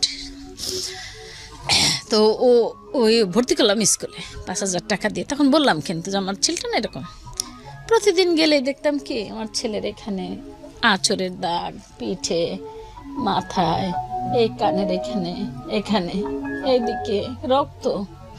কি হয়েছে বাবা? স্যাররা মারছে, স্টুডেন্টরা মারছে, মা আমাকে পাগল বলে। তখন আবার বলা শুরু করছে। আমি বললাম যে আচ্ছা, কয়দিন দিয়ে আমি বলছি কি আমার বাপের বাড়ি রেড়িয়ে দিছিলাম, ভাবলাম যে মোহাম্মদপুরটাকে বাপের বাড়ি এই বলি আর কি। তো বললাম যে মাদারীপুর তো আর কোনোদিন যাই না। তো বললাম যে বাজান তোমাকে বলে, আচ্ছা ঠিক আছে। কয়দিনই করে আমি আবার ওই স্কুলের টিচারও হইলাম। বললাম কি যে আমাকেই দেন, আমি পয়সা নেব না, আমার ছেলেটা একটু থাক, কারণ সমাজ দরকার তো ওর। আমার মনে হয় মানুষের সাথে মিললে ওই হবে। পরে কি করছে না ভাইয়া, 97 সনে ওর বাবা চলে আসলো ঢাকায় বদলি হয়ে। না ঢাকা না, ফরিদপুর নগরকান্দা বদলি হইলো, একটা জায়গার নাম। ওইখানে বদলি হইলে আমাদের নিল, বলে কি ও না ওইখানে মানুষের সাথে মিলবে টিলবে, ভালো হলো, বড় সাহেবের ছেলে, সবাই আদর করে, ওইখানে বেশ আদর পেয়েছে, কেউ কোনো ই করে নাই। আর আরেকটা, আমার বাপের বাড়ির থেকেও কেউ ওরে কখনো অবহেলা করে নাই। ও উল্টাপাল্টা কাজ করতো, নিজের কাজগুলি করতে পারতো না, হয়তো টয়লেটটা ভিন্ন ভিন্ন জায়গায়, খুব বেশি না, খারাপ কিছু করতো না, কিন্তু হয়তো মানে জায়গা মতো আমার নিয়ে বসাইতে হইতো, বা এরকম একটা কিছু করে ফেলতো হয়তো ডাইপারে। তো আমি অনেক বছর পর্যন্ত ডাইপার ইউজ করছি। সে সময় কিন্তু ডাইপার ছিল না, প্লাস্টিক পেন্টির মধ্যে আমরা একটা কাপড় দিয়ে ব্যবহার করতাম। তো যাই হোক, ভাইরা সব তো বাইরে, কেউ কিছু বল না, আমি আমার ইচ্ছা মতো ওর ট্রিটমেন্ট করানো, যেখানে যা লাগে, খাই না খাই, আমার খাওয়ার পয়সা দিয়ে, না খাওয়া যেটা টাকা দিত ওর বাবা আমার কাপড় চোপড়ের জন্য, আমি সব কিছু ওর পিছনে ব্যয় করে আমি করলাম। মেয়ের টাকা, মেয়েরও তো পড়াশোনার জন্য দিত, মেয়েকে দিলাম এক স্কুলে, ওকে দিলাম আর এক স্কুলে, ওই স্কুলের টিচিং নিলাম, লাভ হলো না। ক্লাসে তো আমি এক ক্লাসে তো আর থাকতে পারি না, ওর ক্লাসে। এখন দেখা যায় কি ওর ক্লাসের বন্ধুরা বড় হয়ে যায়, ও ছোট। তারপর ওইখান থেকে নিয়ে ওই গেলাম নগরকান্দা থেকে ফরিদপুর থেকে ওরে গিয়ে বেশ 2000 সালে আমরা ঢাকায় আবার আসলাম। ওকে ওই 3 বছর ও খুব আরাম করলো, স্কুলে গেল আসলো, বড় সাহেবের ছেলে। ও এসে বলতো মা শাহেদ সাহেবের ছেলে আমি। তা আমি বলছি শাহেদ কি? তো ওই যে আমাদের সাবঅর্ডিনেট যারা থাকতো তারা তো খুব আদর করতো। বললাম হান্নান ভাই শাহেদ কি? বলে কি বড় সাহেবের ছেলে। বলে তো ও শুনছে শাহেদ আমাদের ইলেকট্রিশিয়ান, শাহেদ আবার আমাদের ইলেকট্রিশিয়ান। এখন ও বলতো কি মা আমি কি শাহেদের ছেলে? তাই আমি বলছি কি ওই বড় সাহেবের ছেলে। কথার ভিতরে কিন্তু ওর অগোছালো রয়েই গেছে, ওর কথা গোছানো হচ্ছে না ভাইয়া। আমি যা বোঝার তা বুঝে নিয়েছি, কিন্তু সমস্যা বুঝতে তো পারি না। পরে আমি বলছি যা ইমার খান সাহেব ওই তালুকদার কারো কাছে আমি যাবো না, আমি যাবো ইন্ডিয়া। পয়সা টয়সা গুছায় চলে গেলাম। ওর বাবা বললো, আসলাম ঢাকায় বদলি হয়ে আসলাম আবার 2000 সালে। আমি চলে গেলাম এই খিলক্ষেত, এই বাড়ি করে এখানে আসলাম, সেটা একটা বাড়ি করে আসলাম। আসার পরে ভাবছি পরে ওর বাবা রিটায়ার্ড করবে তখন ই করবো, বড় করে বাড়ি করবো আর কি। তখন ই করলাম, ওরে নিয়ে ইন্ডিয়া গেলাম 15 দিন। আমি আরো চিনি না জানি না ভাইয়া, একা, তখন তো অনলাইনে কিছু করা যায় না, বুঝছেন। তারপরে একা একা খুঁজে বলি নেই ওর বাবারে যে আমার ভয় লাগে বা কিছু এরকম। তখন তো মোবাইলও নাই ওরকম। তো এখান থেকে ওখান থেকে ফোন করতাম TNT দিয়ে, পয়সা দিয়ে। ভালো আছি, বাসায় TNT ফোন আছে, ওটা মেয়েরে রেখে গেলাম আমার ভাগ্নির কাছে। তারপরে ওইখানে ডাক্তার দেবাশিস চৌধুরী, নিউরোলজিস্ট, উনি বললেন যে তার সিটি স্ক্যান করবে, MRI, আর যা যা দরকার ব্রেনের বুকে সব কিছু করে বললো যে একটা ব্যাপার আছে এখানে, রিলে রেসের মতো। ব্রেনের তার এখান থেকে ওইখানে নেয়, ওইখান থেকে ওইখানে নেয়, এখান থেকে এখানে। মোট কথা হলো যে তার ব্রেনটা সবসময় কাজ করে না, ওই একটা ভেইন কোথাও কোথাও গিয়ে থেমে যায়। এখন আমি তো মানে এটা তো আমার কাছে আমি স্যাটিসফাইড না হলেও আমাকে মেনে নিতে হবে। বুঝলাম না, সে কেউ দিল, কিন্তু আমার তো এটা বোঝার ক্ষমতা নাই যে কি হাজার হাজার লক্ষ লক্ষ ভেইন আমাদের, এটা আমি তো বুঝবো না। ওকে উনি যা বলছে, হ্যাঁ এ সারা জীবন একে ব্যাকিং দিতে হবে। ওকে ওর যখন 40 বছর থাকবে, ওর যখন 10, তখন ও 5-এর থাকবে। মেন্টাল এজ তার এরকম থাকবে সবসময়। ওকে, এই জিনিসটা আমি বুঝলাম। ওই যে ব্রেনের ব্যাপার বলছে, ওগুলি তো আর আমি বুঝি নাই কিছু, কিন্তু ওইটা বলছে যে মেন্টাল এজ তার কম থাকবে, ওটা আমি ভালো করে বুঝে ফেললাম। আমার পা তো আর নড়ে না ভাইয়া ওখান থেকে। ও তো বোঝে না, ও বসা, তখন ওর বয়স কত, 7-8 বছর এরকম, তখন ওরকম। আমি ভাইয়া কান্নাও আসে না আর কিছুই না, আসতে আসলাম কি ওষুধ আছে কোনো, বললো যে ও যদি খুব বেশি চেতে যায় তখন ওরই হবে, ওই ব্রেন ভেইন ছিঁড়ে গেলে সারা জীবনের জন্য পঙ্গু হয়ে যাবে, অ্যাবনর্মাল। তো এটার কি ওষুধ কি? এটার ওষুধ হলো একটা অক্সিটেল, একটা ওষুধ দিল, যে এটা একমাত্র মানে ইন্ডিয়াতেই পাওয়া যায়। তো কি করা, ওখান থেকে এতগুলি ওষুধ নিয়ে আসলাম, সারা বছরের নিয়ে আসলাম, দেখি না খুব বেশি কাজ। আসলাম বাংলাদেশে, দিলাম এই স্কুলে সেই একই অবস্থা, আর পাশের স্কুলে দিলাম ওই অবস্থা। একটা লন্ডন ইন্টারন্যাশনাল স্কুলে স্পা মিনারেল ওয়াটারের মালিক ছিলেন উনি, গুলশানে, ওনার কাছে গেলাম, যে লন্ডন ইন্টারন্যাশনাল স্কুলের মালিক, ওনার কাছে গেলাম, আপা আমার এই সমস্যা, আমার বাচ্চার পড়া লাগবে না, আমাকে একটা সমাজ দেন। তখন আমার মেয়ে বোধহয় ম্যাট্রিক পরীক্ষা দিল না, কীরকম হবে। তারপর আমি বললাম, আপা আমি কি করবো। আর ওর বাবা বাইরে বাইরে চাকরি করে, ঢাকায় না, আসলেই কাপড়টা চেঞ্জ করতে পারবে না, চট করে চলো এটা কিনে। জুস এটা আমার ঘর ভরে গেল, পাড়া দিতে পারি না ঘর, ওই একই জুসের, না দিলে রিক্সা থেকে আমারে ফেলে দেবে, আমারে ধাক্কায় ফেলবে, একই জুস বারবার, একই জিনিস জুসের। একদিন কি করলাম আমি আর আমার মেয়ে বুদ্ধি করে ওইগুলা নতুন একটা প্যাকেটে দিলাম, বুঝে গেল, বুঝে গেছে, বলছে মা এগুলো আগে। এই বালতি বালতি ভরে আমার বাসায় যে মেয়েটা ছিল, ও বাড়ি গেলে নিয়ে যেত। কি করবো, কত রাখবো, জায়গা নাই তো, রাগারাগি তো করতে দেওয়া যাবে না, রাগ তো করতেই পারবো না, তাহলে তো আমার খবর আছে। তো আমি সবসময় একটা কথা বলতাম যে দেখো তুমি এসো না, মেয়েটাও এসো না। আমার মেয়েটা যদি কাছে আসে, আর ও যদি উল্টা পাল্টা জায়গায় একটা চর থাপ্পড় দেয়, আমাকে যায়, আমি মরে যাই, কিন্তু তোমারে দিলে কামাই করে খাওয়াবে কে, ওর চিকিৎসা করবো কি দিয়ে? আর মেয়েকে দিলে মেয়েটা জীবন পঙ্গু হয়ে বিয়ে হবে না, একদিন বলবে মা তোমার এক সন্তানের জন্য 2টাই শেষ, মা তুমি আসো না। ও তো আসতো মায়ায়। যাই হোক, মেয়েটা ম্যাট্রিকে এ পেলো, তখন গ্রেডিং পদ্ধতি শুরু হলো। তারপরে ওরে নিয়ে ওরকম দৌড়াদৌড়ি এই করতে করতে করতে এই স্কুল, লন্ডন ইন্টারন্যাশনাল স্কুলে দিলাম। আপাকে বললাম, আপা, একজন প্রিন্সিপাল, আপা আমার ছেলেটার পড়ালেখা লাগবে না, আপনি শুধু ই করেন। তো ওনার কয়েকটা স্কুল, একটা গুলশানে, একটা কোথায় উত্তরা, আর একটা ধানমন্ডি। তো বললো যে আপনি উত্তরা যেহেতু খিলকাত, উত্তরা দেন। তো উত্তরা দিয়ে ওকে ডে কেয়ারের মতো দিলাম। যখন ওকে দিলাম ভাইয়া, ওকে যখন স্কুলে দেওয়া শুরু করলাম, 5-7 দিন পরেই শুরু হলো আবার সেই একই। এখানে গিয়ে দেখতাম লাল হয়ে আছে। মানে শিক্ষকরা অত্যাচার করতো নাকি বাচ্চা কাচ্চারা অত্যাচার করতো? শিক্ষক, বাচ্চারা, সবাই। বাচ্চারা বলতো পাগল, টিচাররা মারতো, ওদের সাথে বনিবনা করে থাকতে পারিস না কেন, ওদের সাথে কেন। এখন আমি তো বলেই দিয়েছি যে ওরা যা পারবে ও পারবে না, তারা ফোরে ভর্তি করি। সেই আমরা একসময় পড়াশোনা করেছিলাম, আপনি, আমি জানি না আপনি শুনছেন কিনা, যে একটা তৈলাক্ত বাঁশ দিয়ে বানর উঠলো, নিচে নেমে যেত, আবার তো মনে মনে জিদ হইতো, বেটা নিচে নামে, বানরটা নিচে নামে কার, এই তেলেই দেয় কেন। তো ঠিক সেরকম আমার ছেলের অবস্থা। আমি মনে মনে ভাবতাম যে ও তো ওরকম ফোরে উঠবে আবার নিচে নেমে যাবে, এটা বলেই দিয়েছি। তার মা ভাইয়া প্রতিদিন, আর এ তো ভালো লাগে না। এরপর একদিন গিয়ে শুনলাম কি দুপুরবেলা শুয়েছিল, রেস্ট নিয়েছিল, একটা মেয়ে নাকি ওকে একটা বাজে কাজ করছে। তারপরে এটা কে বললো? ও আচ্ছা, ও বলতে পারতো বিষয়গুলো? বলছে। বলার পরে আমি চিন্তা করলাম যে এই কথা যদি বলি কোন দিন বলবো, যেদিন আমি আমার ছেলেকে নিয়ে যাব।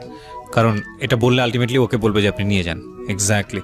এবং চিন্তা করেন কি পরিমাণ টেকনিক্যাল হতে হয়েছে। এই বিষয়গুলো আজকে খুব মনোযোগ দিয়ে শুনবেন, কারণ আমরা বিশ্বাস করি যেহেতু উনি মা, ওনার জায়গা থেকে স্যাক্রিফাইস, মা তো মাই, আমি সবসময় বলি অনুষ্ঠানে, আমি জানেন এটা হয়তো বা রিলিজিয়নের জায়গা থেকেও স্বীকৃত, একটা সন্তানের জীবনে বা একটা মানুষের জীবনে সবচাইতে সর্বোত্তম উপহার হচ্ছে তার মা। এবং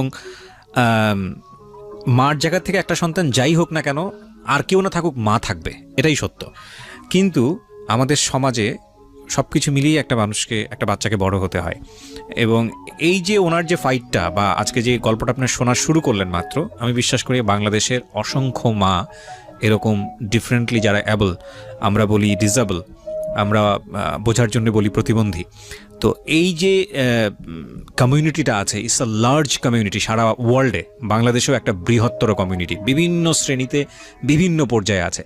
তাদের যে ফাইটটা, সেটা আমাদের জানা জরুরি, নইলে আমাদের সমাজের যে পারসেপশন, আমাদের সমাজের যে দৃষ্টিভঙ্গি, সেটা চেঞ্জ হবে না। এবং সেটার জন্য আজকের এই অনুষ্ঠানটা ক্ষুদ্র হলেও একটা বড় ভূমিকা রাখবে আমি মনে করি। জি বলুন, তারপর কি করলেন? তারপরে আমি ভাবলাম, যেদিন ওইটা ও বললো যে মা আমার সাথে ও এরকম খেলা করছে, তখন আমি বললাম যে কে? প্রিয়াঙ্কা। ওর এখনো মনে আছে সে নাম। এখন আমি নিচে বসে ভাবলাম যে আজকে আমি যদি বলি তাহলে আমাকে নিয়ে যেতে হবে, আর নাই বলি তাহলে এই জিনিস হতেই থাকবে। এটা কি ছিল, ক্লাসমেট ছিল নাকি কোনো টিচার ছিল? সে বড় ছিল, ক্লাস 5-6 এর মতো হবে। আচ্ছা, মেয়েটা অ্যাডাল্ট মোটামুটি, ওকে, বোঝার কথা, ওকে, এই জিনিসটা বোঝে সেটা। তখন আমি কি করলাম, পরের দিন বাসায় গিয়ে এসে চিন্তা ভাবনা করে ওর বাবাকেও বললাম না, ওর বাবা নাই কাছে। তখন কেবল মোবাইল শুরু হয়েছে, দুইজনে দুইটা মোবাইল নিয়েছি, আমিও, আমার হাজবেন্ডও, TNT ফোন তো আছেই। তো আমি কি করলাম, ওকে পরের দিন যে ব্যাগ নিলাম না, গিয়ে আমি আর প্রিন্সিপালের সাথে হাজার চেষ্টা করেও আর দেখা পেলাম না তার। জাপা আমি এই বলেছিলাম, এখন এই হলো। তো একটু ভাবছি আসার সময় বলে আসি, পারলাম না বলতে। আমাকে বলে টিচাররা, পাগল ছাগল ছেলে মায়ের কাছেই রাখতে হয়। তখন আমি বললাম যে দেখেন, যখন ভর্তি করছিলাম তখন তো এই কথাটা বলেন নাই। আমি কে ভর্তি করছি? আমি আপনাদের হেড যে, তার কাছেই তো আমি গিয়েছি, ওই গুলশান শাখায়। তো সেই তো আমাকে ট্রান্সফার করছে এখানে, না হলে তো আপনারা নিতেন না। পাগল হোক ছাগল হোক, আমার ছেলে মেয়ে আমি বুঝবো, কিন্তু আপনি যদি না নিতেন তাহলে আমি জোর করে দিতাম না আপনাকে ভাইয়া। বলে আমি তাকে নিয়ে বলছি আজকে শেষ, আমি আর ই করবো না। তবে আপনি আপনারা যে লাঞ্চের পরে ছেলে মেয়ে এক জায়গায় দেন, এটা দিয়েন না, এটা ঠিক না। এটা বলে আমি ওইখানে ওর তোষক রইলো, তারপর বিছানা বালিশ সব রেখে, কারণ আমি ওইটা আনতে গেলে আমাকে 5 কথা শোনাবে, ওই ধৈর্য আমার নাই। একদিকে ছেলের কথা আর একদিকে এইটা, মেয়ে থাকে, মেয়েটা সুন্দরী, আমার মেয়েটাকে দেখেন ছবিতে, খুব সুন্দরী মেয়ে, আল্লাহর অশেষ রহমতে। এখন আমি এই মেয়ে রেখে যাই, এই আমার এক টেনশন। ওকেও আমি আবার এখন উত্তরায় মাইলস্টোন এসে ভর্তি করে দিলাম কলেজে। এখন ওই দুজনকে নিয়ে যাই, এখন ওরে নিয়ে যাই সাথে, আর মেয়েকে নিয়ে যাই। মেয়েকেও তো আমার পাহারা দিতে হবে। আর মেয়ের সাথে আমার একটা অভ্যাস আছে, আমি ওই কলেজের বা স্কুলের স্যারদের সাথে খুব কমিউনিকেট করি। আচ্ছা, ভেরি গুড। হ্যাঁ, আমি সব সময়, এটা আমার একটা মানে ব্যাড হ্যাবিট বলুক যাই বলুক, না এটা ভালো, আমি কমিউনিকেট করি, খুবই ভালো। হ্যাঁ, তারা বিরক্ত হোক যা হোক, একবার না করি আরেকবার করি, যখন বুঝি না এই টাইমে টাইম বুঝে করি। আচ্ছা, যে কোন টাইমে ক্লাস নাই বা এরকম আর কি, যাই হোক। তো আমার সাথে গোপনে একটা স্যারদের সাথে সম্পর্ক থাকতো, ওই সম্পর্কটা যে মেয়ে ক্লাসে আজকে 5 মিনিট দেরি করছে বা আসে নাই, এটা একটা থাকতোই। তো এরকম আর কি, যাই হোক। তো মেয়েটাকে আস্তে আস্তে আমি আবার একটু করলাম, আমি আর আমার হাজবেন্ড ওর বাবাকে বললাম, দেখো ছেলে তো বুঝতেই পারলা এরকম, এখন বলো আমি মেয়েকে কি বিয়ের ব্যবস্থা করব? ও আমরা আমেরিকা যাওয়ার জন্য, তখন ভাইরা আমেরিকায় চলে গেল, ভাবলাম এই দেশে তো কোনো দিন এরকম হবে না কিছু, তা আমি বাইরে চলে যাই আমেরিকার যাওয়ার জন্য। আমরা সবাই প্রিপারেশন নিয়ে আমেরিকা এম্বাসি ফেস করলাম, দিল না ভিসা পেলাম না। আচ্ছা, আর এমনই দুর্ভাগ্য যে প্রতি লটারি ডিবি সবাই পায়, হুম আমার ঘরে সবাই পাচ্ছে, ভাই ভাবিরা পাচ্ছে, তাদের ভাইরা পাচ্ছে, বোনরা পাচ্ছে, আমি পাই না। আমার ভাই বোন কেউ আমরা লটারিতে পারি না, তারা এমনি যাচ্ছে, জি লটারি পাই না। তো মাকে বললে মা তো সবসময় ওই চিন্তাই করে, হারে আমার মেয়েটার কি হবে কি হইলো এই। আর আমার দিবানিশি কোনো ভাইয়া কাজ নেই, শুধু ওই একই, ওরে কোথায় নেব, ওরে কি করব, ওইদিকে মেয়েটা হচ্ছে বড়, মেয়েকে কি করব, এই করে করে মেয়েকে আমি ই করলাম যে বাবা তুমি দেখো তো বিয়ে দেব তোমাকে। প্রথম তো তেলে বাগুনে চেচ্ছে, কোনো মতেই পারলাম না। ওর বাবাকে খুব ভালোবাসতো সে, বাবা তো ভালোবাসারই লোক, তারে ভালো না বেসে কারো উপায় নেই, সোজা কথা, তাকে ভালোবাসতেই হবে, আপনিও বাসবেন। বাহ বিউটিফুল। আমার কথা হলো যে আপনি পাশ দিয়ে একটা মানে একটা লতা পাতা একটা শিয়াল গেছে, সেও বলবে ভদ্রলোক ভালো, মানে ওর জবান খুলে দিলেও বলবে এটা। বাহ বাহ খুব তো ভালো। এখন ভাইয়া ওর বাবাকে ভালো না বাসার কোনো কারণ দেখি না। আমাকে আমি মনে করি আমাকে ভালোবাসছে সে, এটা আমার জীবন ধন্য, আমার মার দোয়া আমি মনে করি। কারণ মার তো দোয়া করে সবার জন্য ভালো মন্দ। আর ছোট সেই সময় তো আমি শান্তশিষ্ট ছিলাম, আমি মার দোয়া পেয়েছি। তো যাই হোক, এখন ওর বাবাকে বললাম যে দেখো আমরা একটা কাজ করি, 2টা বাচ্চা নিয়ে টেনশন, আমি তো পারি না, আর তুমি যদি ঢাকার বাইরে না থাকো আমিও তো সংসার চালাতে পারবো না, আমাদের তো ওরকম নেই, তাইলে আর দেশের জমি জমা বিক্রি করে আনাও তো ভালো লাগে না। তুমি একটা কাজ করো, ওই মেয়েটারে আসো তো বিয়ে দিই। ওকে, আমার বোনদের সাথে বুদ্ধি শুদ্ধি করে আমি চিন্তা করলাম যে আমার ফ্যামিলিতে আসলে আমার বোন ভাই বোনরাই, আমার তার মানে নেই।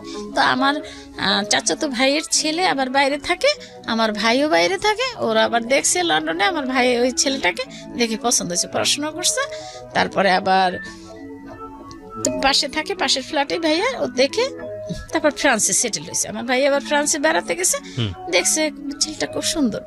ওই ছেলের একটা কাহিনী আছে খুব ছোটবেলায়, সেটা পরে বলেছে আমার হাজবেন্ড, এটা পরে বলি। ওইটা বলে কি এদিক থেকে প্রচুর, আমি যখন বললাম প্রচুর প্রপোজাল আসা শুরু হলো। আচ্ছা, একদিকে ওর বাবা ভালো চাকরি করে, সে তার তো উন্নতি হচ্ছে, এখন সে আবার ফুড কন্ট্রোলার হয়ে গেল ইতিমধ্যে বাহ আস্তে আস্তে। তো ভালো চাকরি করে, ঢাকায় বাড়ি আছে, মেয়ে সুন্দরী, বা মা মোটামুটি শিক্ষিত। এখন একটা ভাই, কিন্তু চিন্তা করলাম কি যে এই ভাইয়ের কথা শুনলে যদি না হয় বিয়ে কি করব, কিন্তু লুকাবো না, কিন্তু মনের মধ্যে মাঝে মাঝে উকি দিত যে একটু লুকাই। ওকে, তো যাই হোক, এরকম করে করে যখন কয়েকটা প্রপোজাল একদম কাছাকাছি, এর মধ্যে আমার ওই ছেলেটা পছন্দ হইলো সবার। আচ্ছা, আমার চাচাতো ভাইয়ের ছেলে ফ্রান্সে থাকে, ও ভাইয়া বলল যে দেখ ছেলেটা আমাদের কাছের লোক, ও খুব ভালো, আমি ওকে দেখছি, আমাদের বংশেরই ছেলে। তো ওর বাবা কি করলো, ওর বাবাকে বলার সাথে সাথে সে বললো যে আমি এখানে দেব। মেয়ে ছিল অন্য জায়গায়, একবার তারে রাজি করাইছি, এখন আবার এই জায়গায়। এখন আমি বলছি আমি তো বলতে সাহস পাবো না, তুমি বলো। তো ফোনে বললো মা তুমি একটাই দেখো, মানে ওরা আসলো একভাবে, মানে যে কোনো একটা ধরে আমার কাছে আসলো, তাদের ইসে ক্যান্টনমেন্টে বাড়ি, তা বাসা করছে আর কি, তারা সবাই ওখানে থাকে, কেউ বাইরে থাকে, কেউ এদিকে চাকরি করে, কেউ টোবাগোতে, ওরা 5 ভাই 2 বোন। তো ভাবি যে আমার চাচাতো ভাইয়ের বউ আপন, তো কিন্তু যোগাযোগ নাই তেমন। তো বললো কি যে ওরা আসছে, আমাকে ধরছে। তাই আমি বলছি আমি তো মেয়ে বিয়ে দেবো, কিন্তু ওই আবার 14 বছর পরে আমার ভাই আমেরিকা থেকে আসছে, তার আবার গ্রিন কার্ড পেয়ে গেছে, কার্ডের জন্য আসতে পারলো না। ওই যে 111 না হইলো আমাদের দেশে ওই সময়, তখন আমার ভাই বললো যে করছে এই ঠিক আছে, বিয়ের ইটি হইলো, ওর মেয়েকে রাজি করবো কিভাবে এখন। তারপর ওর বাবা বললো মা তুমি এক কাজ করো, ছবি আছে টেবিলে দেখো। রাজি হয় না মেয়ে, পরে ওর বাবা ওর বান্ধবীকে দিয়ে দেখায়, ছেলে দেখে মেয়ে যত লিস্ট দিছিল আমার কাছে, ফরিদপুর বিয়ে হবে না, বরিশাল বিয়ে দেবো না, ফরিদপুর বরিশাল বাদ, এই লম্বা হইতে হবে, সুন্দর হইতে হবে, সব ঠিক আছে, খালি ফরিদপুর হয়ে গেল। এখন কি করবে, ফরিদপুর পছন্দ। ওকে, আচ্ছা দিলাম বিয়ে, মেয়ে 3 মাসের মধ্যে মেয়েকে ফ্রান্স নিয়ে গেল। আচ্ছা, টেলিফোনে বিয়ে হলো, তাদের দেখা হলো প্যারিস এয়ারপোর্টে। ও ভেরি ইন্টারেস্টিং। এখন কথা হলো আমার ওইখানে আমার ভাবিরা আসলো, কানাডা থেকে এরা আসলো, তারা তাদের বাসার ঘরটা করে টরে তারা বিয়ে দিল, কিন্তু মেয়ে গেছে একাই ভাইয়া, মেয়ে গেছে এখান থেকে একা। এই গেল, আমি নামলাম এরে নিয়ে এখন ফ্লাইটে, যে যা ওরে তো বিদায় করলাম, এরে দেই এইখানে, যে বলে ওইখানে একটা আছে কারিগরি প্রশিক্ষণ কেন্দ্র, যাই সেখানে মোহাম্মদপুরে দৌড়াই, মগবাজারে একটা আছে, ওইটা দিলাম। ওইখানে গিয়ে যা অবস্থা দেখলাম, আমার কোনো মতে মনে হলো না। এসে বাসায় বললাম, পরে বললো না ওইখানে দেবো না। দিলাম নর্মাল স্কুলে, ওইখানে হলো নানান সমস্যা। এখন স্কুল দিলাম পার্ট, একদম বাদ। বাসায় কম্পিউটার আমার মেয়ের ছিল, কম্পিউটারে আমি মেয়ে গোল্ডেন A+ পাইলো, কিন্তু ইন্টারমিডিয়েট। ভেরি গুড, খুবই ভালো। তারপরে বিবিএ তে ভর্তি করছিলাম জাহাঙ্গীরনগরে। আচ্ছা, ওই সময় বিয়ে শাদী হয়ে গেছে? ওই সময় দিয়ে দিলাম। পরে ফ্রান্সে গিয়ে পড়াশোনা করেছে? পরে ওইখানে ডিপ্লোমা করছে। অনেক মেয়ে খুবই ব্রিলিয়ান্ট, আর বাবার মতোই। মাশাআল্লাহ। তারপরে ওখানে অনেক ডিপ্লোমা, মানে গ্রাজুয়েশন আর করে নাই, ডিপ্লোমা করছে অনেকগুলিতে। তারপরে ভাষা, সে তো মানে ওই যে বাংলাদেশে 3 মাস ছিল, সে মানে জামাইয়ের চেয়ে আগে তার ভাষা এখন বলে মা আসে। আর আল্লাহ রহমতে জামাই খুব ভালো। জামাই, মা শাশুড়ি বলতে সে অজ্ঞান, এবং এই আজকে 13 বছর বয়সে পড়েছে শাশুড়ি হওয়ার আমার, সে আমার কোনো ত্রুটি এ পর্যন্ত খুঁজে পায়নি। মাশাআল্লাহ, খুব ভালো। যাক, এখন কথা হলো ভাইয়া, ওকে নিয়ে দৌড়াদৌড়ি করতে করতে করতে করতে একটা টাইমে আমি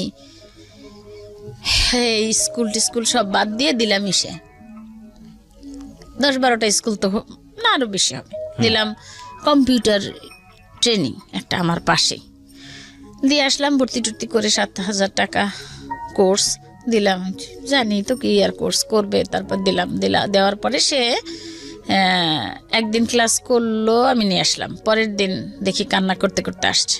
কি হয়েছে মা?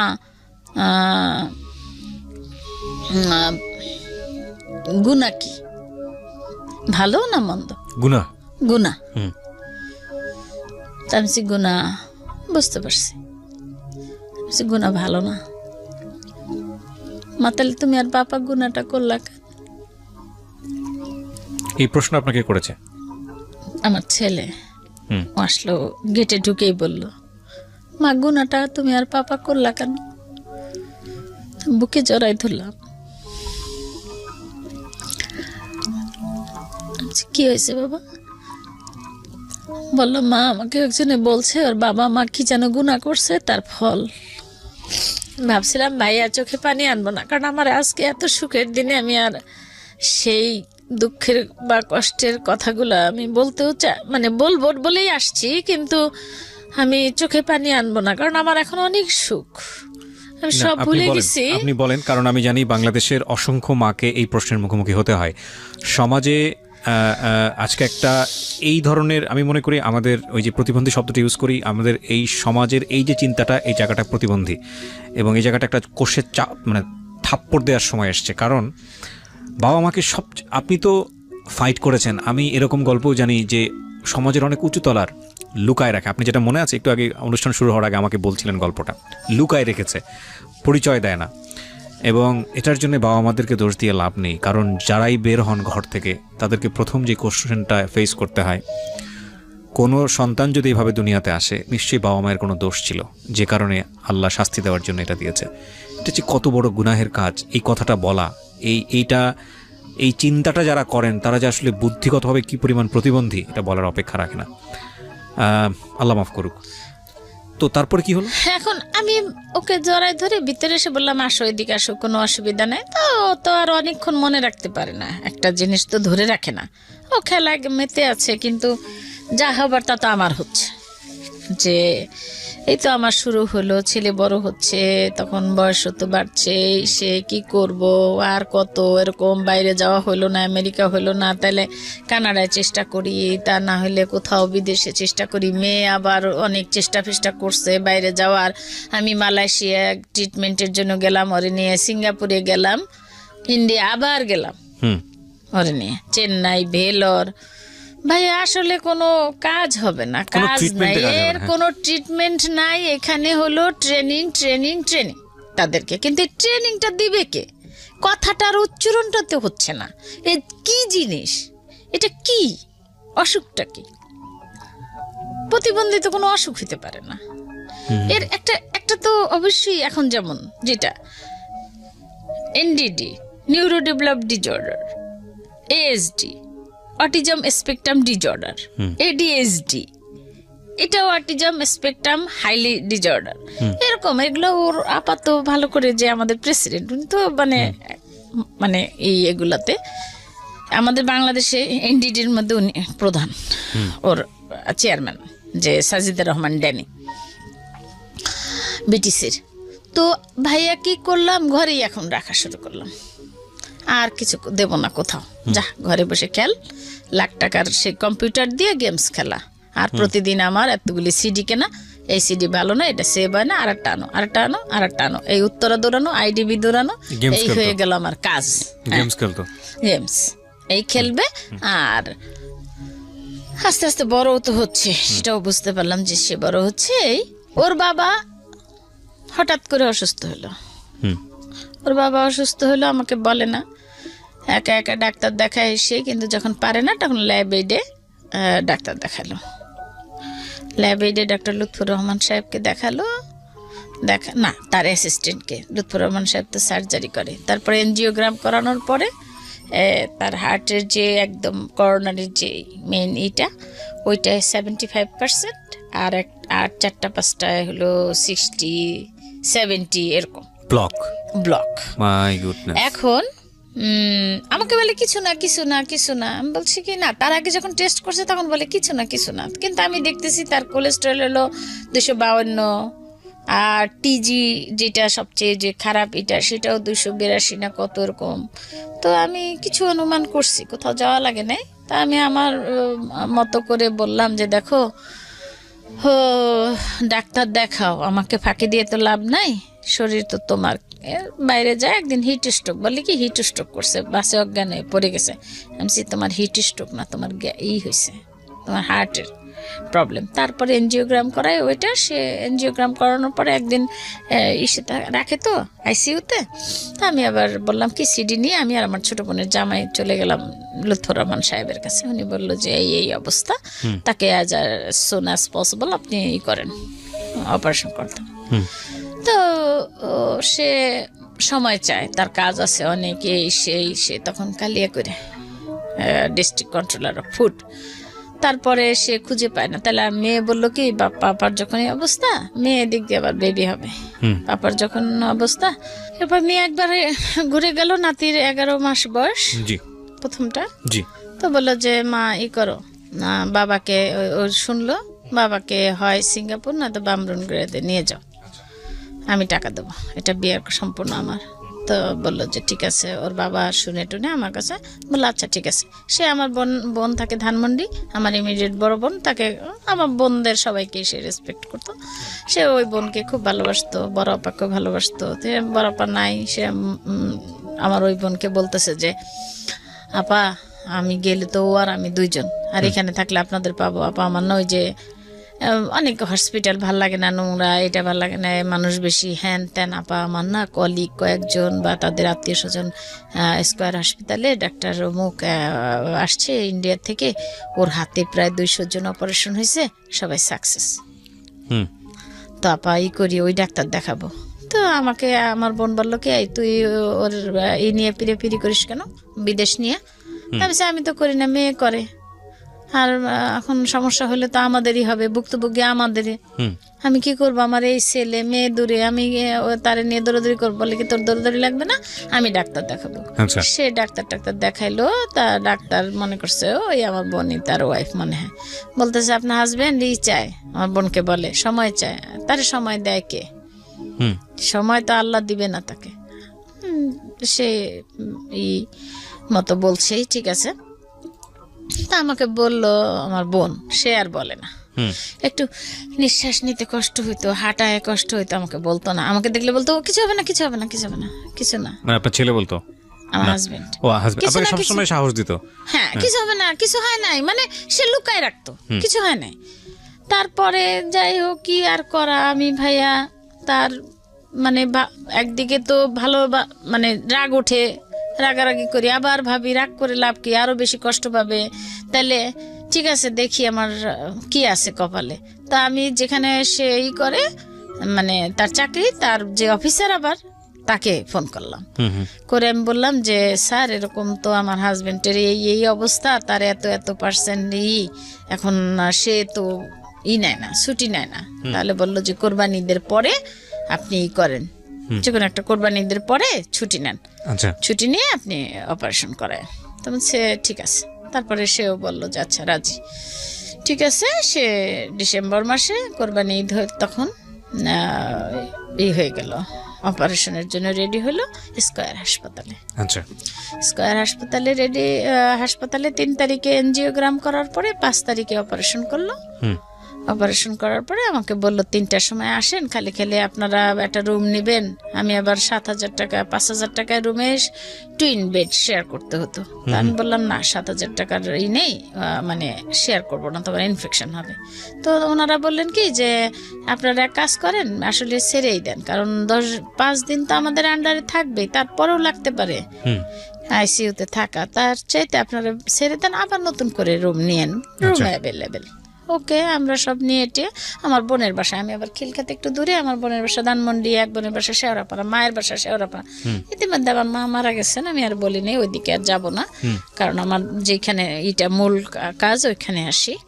তো এরপরে কি হলো, আমার হাজবেন্ড 5 তারিখে, ডিসেম্বরের 5 তারিখে আমাকে খবর দেওয়া হলো। তখন ছিল মহরম, আমরা ইফতার করে কেবল বসছি, আমি দেখি অনেকগুলি ফোন আমার TNT থেকে। তা আমি আবার ওখানে ব্যাক করলাম, কি হলো, আমি শেওড়াপাড়াতে আমরা সব বোনরা ইফতার করতেছিলাম মহরমের, তখন 9 মহরম। তখন বললো যে আপনার ছেলে মেয়ে নিয়ে আসেন। তো আমি ছেলে মেয়ে তো বাইরে, ছেলে মেয়ে নিয়ে আসবো কেন, আমার মনেও আসে না। তারপরে আমি সেই খাবার দাবার খেয়ে একটু নামাজ পড়ে, ওই সময় ফোন আসছিল, তো ওদেরকে সব রেখে আমি বললাম কি কপালটা পুড়লই নাকি, এটা বলে আমি বের হয়ে গেলাম। তার আগে তো মানে হাসপাতালে ভর্তি হইলো, আমরা যাওয়া আসা আছে, ও গেল, আগের রাতে বিদায় হইলো, সব এগুলা বাদ। এখন শেষ মুহূর্তে যেটা, সেটা সকালবেলা সে নামাজ পড়ছে, জিকির করছে, সে তার হাসপাতালে ভর্তি করছি পরে তার দেখছি আমি নুরানি চেহারা, কি বলে তাকে, মনে হয় ফেরেশতা এসে বসে রয়েছে এরকম। সারা রাত জাগলাম আগের রাতে। তারপরে সে যখন ওই যে ওটিতে চলে যায়, আমার হাতখানা ছেড়ে, আমরা সবাই আছি, হাতখানা ছেড়ে চলে গেল ভিতরে। তারপরে আমাকে বললো 3টার সময় আসেন করবো। তারপরে ওই যে ওয়ান টাইম ইউজের যে কাপড়গুলি পরায়, ওইগুলি 80 টাকা দিয়ে কিনে আমি ভিতরে ঢুকলাম। ঢুকে দেখি আমার হাজবেন্ডের মেশিন টেশিন সাইড দিয়ে তো চলতেছে। তো আবার সেই 7টার সময় কেন ফোন করলো, আমি তো ভালোই দেখে আসলাম, বলতেছে ছেলে মেয়ে নিয়ে আসেন। গেলাম ভাইয়া, তারপরে আমাকে বলে আপনি একা আসছেন, আমি বললাম হ্যাঁ। তো বলে যে আমার আবার সে সবসময় সাজগোজ পছন্দ করতো, আমি আবার সে তার পছন্দের একটা শাড়ি, তারপরে খুব গয়নাগাটি পরে টরে আমি গিয়ে ছোট বোন বাইরে, আমি গিয়ে সামনে দাঁড়ায় মনে মনে বলি, এই তো চোখ খুলে দেখলে বলবা যে দেখো অপারেশন করতে চাও না, এখন কেমন হলো, মানে এটা আমি মনে মনে বলতেছি। তা আমাকে নার্স বলে কি আসলে উনি এখন তাকাইতে পারবে না, আপনি রাত 11টার সময় আসেন। আচ্ছা, আমার বোনের বাসার পাশে, আমি রাত 11টায় আসতে পারবো। আর আসবো কি, ওই সময় তো শুনলামই, তখন 3টা বাজে, আর ওই সময় তো শুনলাম আসেন তাড়াতাড়ি তাড়াতাড়ি। গেলাম পরে ওই অবস্থায় সাজাগুজো, আমি ওই অবস্থায় আমি ইফতার করছি। তখন আমাকে বলে কি আপনি ছেলে নাই কেউ আপনার সাথে? আমি বলছি না, আমার ছেলে তো বাসায় অন্যরকম। আর কেমন আপনার সাথে কোনো নেই? আছে দেওরকে ফোন করলাম, ওই যেই দেওর আমার বিয়ে দিল, ও ওই খিলখাতে, ওরে ফোন করলাম যে ও থাকে লেক সিটি কনকর্ড, আমি থাকি আরেক সাইডে। তা আমি বললাম ইসমাইল তোমার ভাইয়ের অবস্থা ভালো না, একটু আগে শুনলো অপারেশন সাকসেস, এর মধ্যে আবার বলে ভাইয়ের অবস্থা ভালো না, আসো। সেই দিন ছিল ঢাকা শহরে জ্যাম ভাইয়া জ্যাম, মানে প্রচন্ড জ্যাম ছিল। তার 3 ঘন্টা লাগছে ওইখান থেকে স্কয়ার হাসপাতালে আসতে। আমার বোনরাও শেওড়াপাড়া থেকে আসছে 2 ঘন্টায়।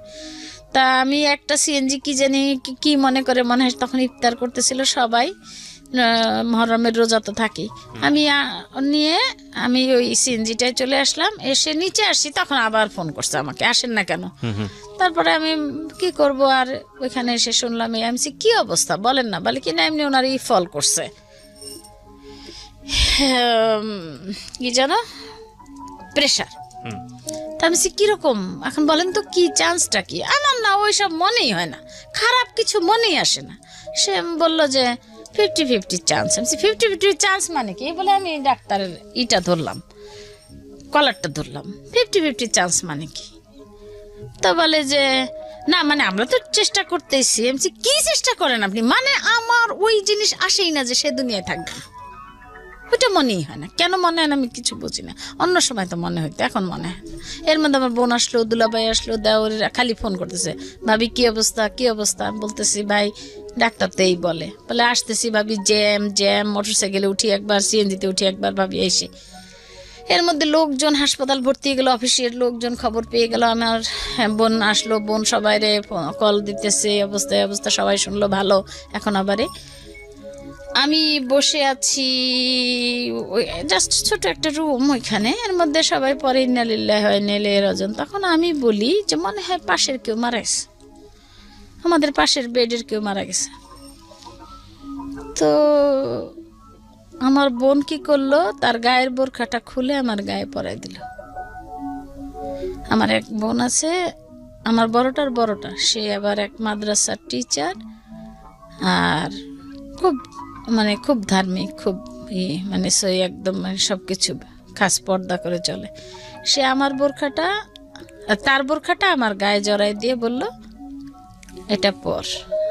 আর ও আমার পাশে বসা, ওরে নিয়ে আসলাম আমার দুলাভাই। তা আমি বললাম কি হয়েছে তন্ময়, ও তো বুঝবে না। তারপরে বোনকে বললাম এই করে করে ভাইয়া। তারপরে বুঝলাম যখন হাসপাতালে তার ভাইস্তারা আসলো, কোথায় কোথায় ছিল সবাই আসলো, আমাকে ধরতে আসে, আমার বোন ধরতে দেয় না, আমার বোনকে টাচ করবেন না কেউ। আমার দেওর এসে ধরে, আমার ভাসুরের ছেলেপেলেরা সব বলছে না কেউ আসবে না, আমার বোন আছে ওইটাই, আমাকে নিয়ে যায়। আমি হাঁটতে হাঁটতে এদিক যাই, একবার নিয়ে যায় কেউ ওই দিকে। আমি কিচ্ছু সেন্স নাই। আমার কাছে এখনো মনে হয় যদি আমাকে ওই দিনটায় যেতে পারতাম, তা আমি একটু রিয়েলাইজ করতাম যে আমার কি হয়েছিল। আমার হাজবেন্ড মারা গেল, আমি কেন কান্না করি না, আমি কেন এমন হয়ে গেলাম।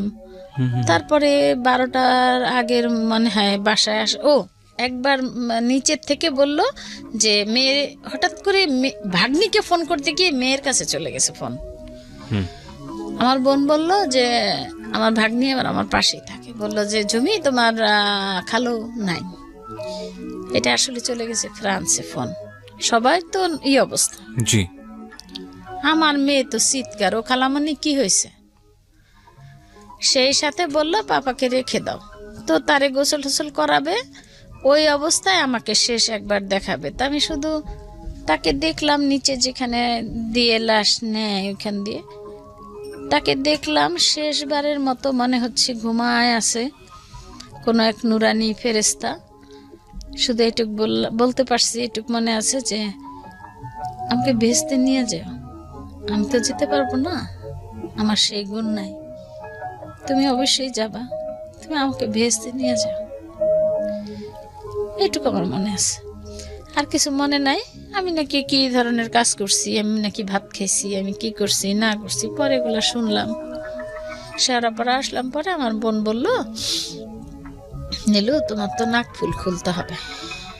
তা আমি বললাম নাক ফুল খুলে আমি নিজেরটা টান দিয়ে খুলে, নাক দিয়ে রক্ত বেড়ে গেল, কানেরটা এমন করে টান দিয়ে খুলে ফেলে দিলাম। সে নেই সব নিয়ে যাক, কি করবো।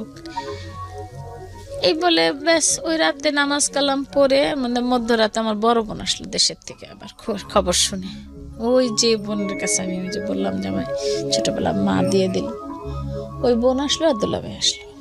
তারপরে আপাকে দেখেও কান্নাকাটি করি না, কিন্তু আমি রেডি করতেছি কাগজপত্র আর বাবার, এই নিয়ে আমি ওই ডাক্তার কাছে যাব যে আমার স্বামীর কি হয়েছিল, আসলে কি হয়েছে, ওটিতেই মারা গেছে নাকি আইসিইউতে। তখন আবার ভাবি কি লাভ, আবার কাগজপত্র রাখছি, কেউ জানে না আমি এগুলো করি। তারপরে দিন চলে গেলাম বাসায় খেল খেতে। তারপরে ওর বোন আসলো, আমার মেয়ে আসলো। মেয়ে আসার পরে তো এয়ারপোর্টে আমি আগেই গিয়ে বসে আছি, কাতার এয়ারলাইন্স 5:10 বোন নিয়ে বোরখা পরে আগেই বসে আছি। কোনোদিন বোরখা পরি নাই, বোরখা কষ্ট হয়, শীতের দিন ছিল বুঝতে পারিনি। ওইখানে করলাম, মেয়ে আসলো, মেয়ে তো রাস্তায় পড়ে গেল, তারে সবাই মিলে ধরাধরি করে বাসায় উঠাইলো। বাসায় তো লোকজন ভর্তি, আত্মীয় স্বজন, শ্বশুর বাড়ির তেমন তো কেউ নাই, ওই দেওরের বউ ছেলে মেয়ে এই তো গেল। এখন ওই যে ভাইয়া আসলে আমার মাথার মধ্যে এক জিনিস, আমি কি করবো ওরে নিয়ে, আমার সাপোর্ট তো চলে গেল। এখন তো আমি কোথায় যাব, ডানে না বায়ে। ওর বয়স কত তখন? তখন 13 13-14 বছর, কেবল মানে তার 15 এরকম হয় কি না, 14-15 যায় যে ওর কিছু পরিবর্তন আসছে শরীরের। আমার নিয়ে কোথায় যাব? আমার আসলে মন কিন্তু এইটাই, আমি কি করব, আমি কোথায় যাব? মেয়েকে বললাম আমার নিয়ে যাও ফ্রান্সে, তা না হলে তো ও তোমার ভাইকে মানুষ পাগল বানায় দেবে, তার দেশে সম্পদ আছে দিবে না, এই নানান চিন্তা ভাবনা। আসলে আমি কানবো কি? আমার তো চিন্তা, আমার ছেলে, আমার বড় সাপোর্ট চলে গেল, এখন আমি যা করব তাই সমস্যা। বয়সও তেমন আমার বেশি হইলেও ভয়ও লাগে একটু, নিজেকেও নিজের ভয় লাগে।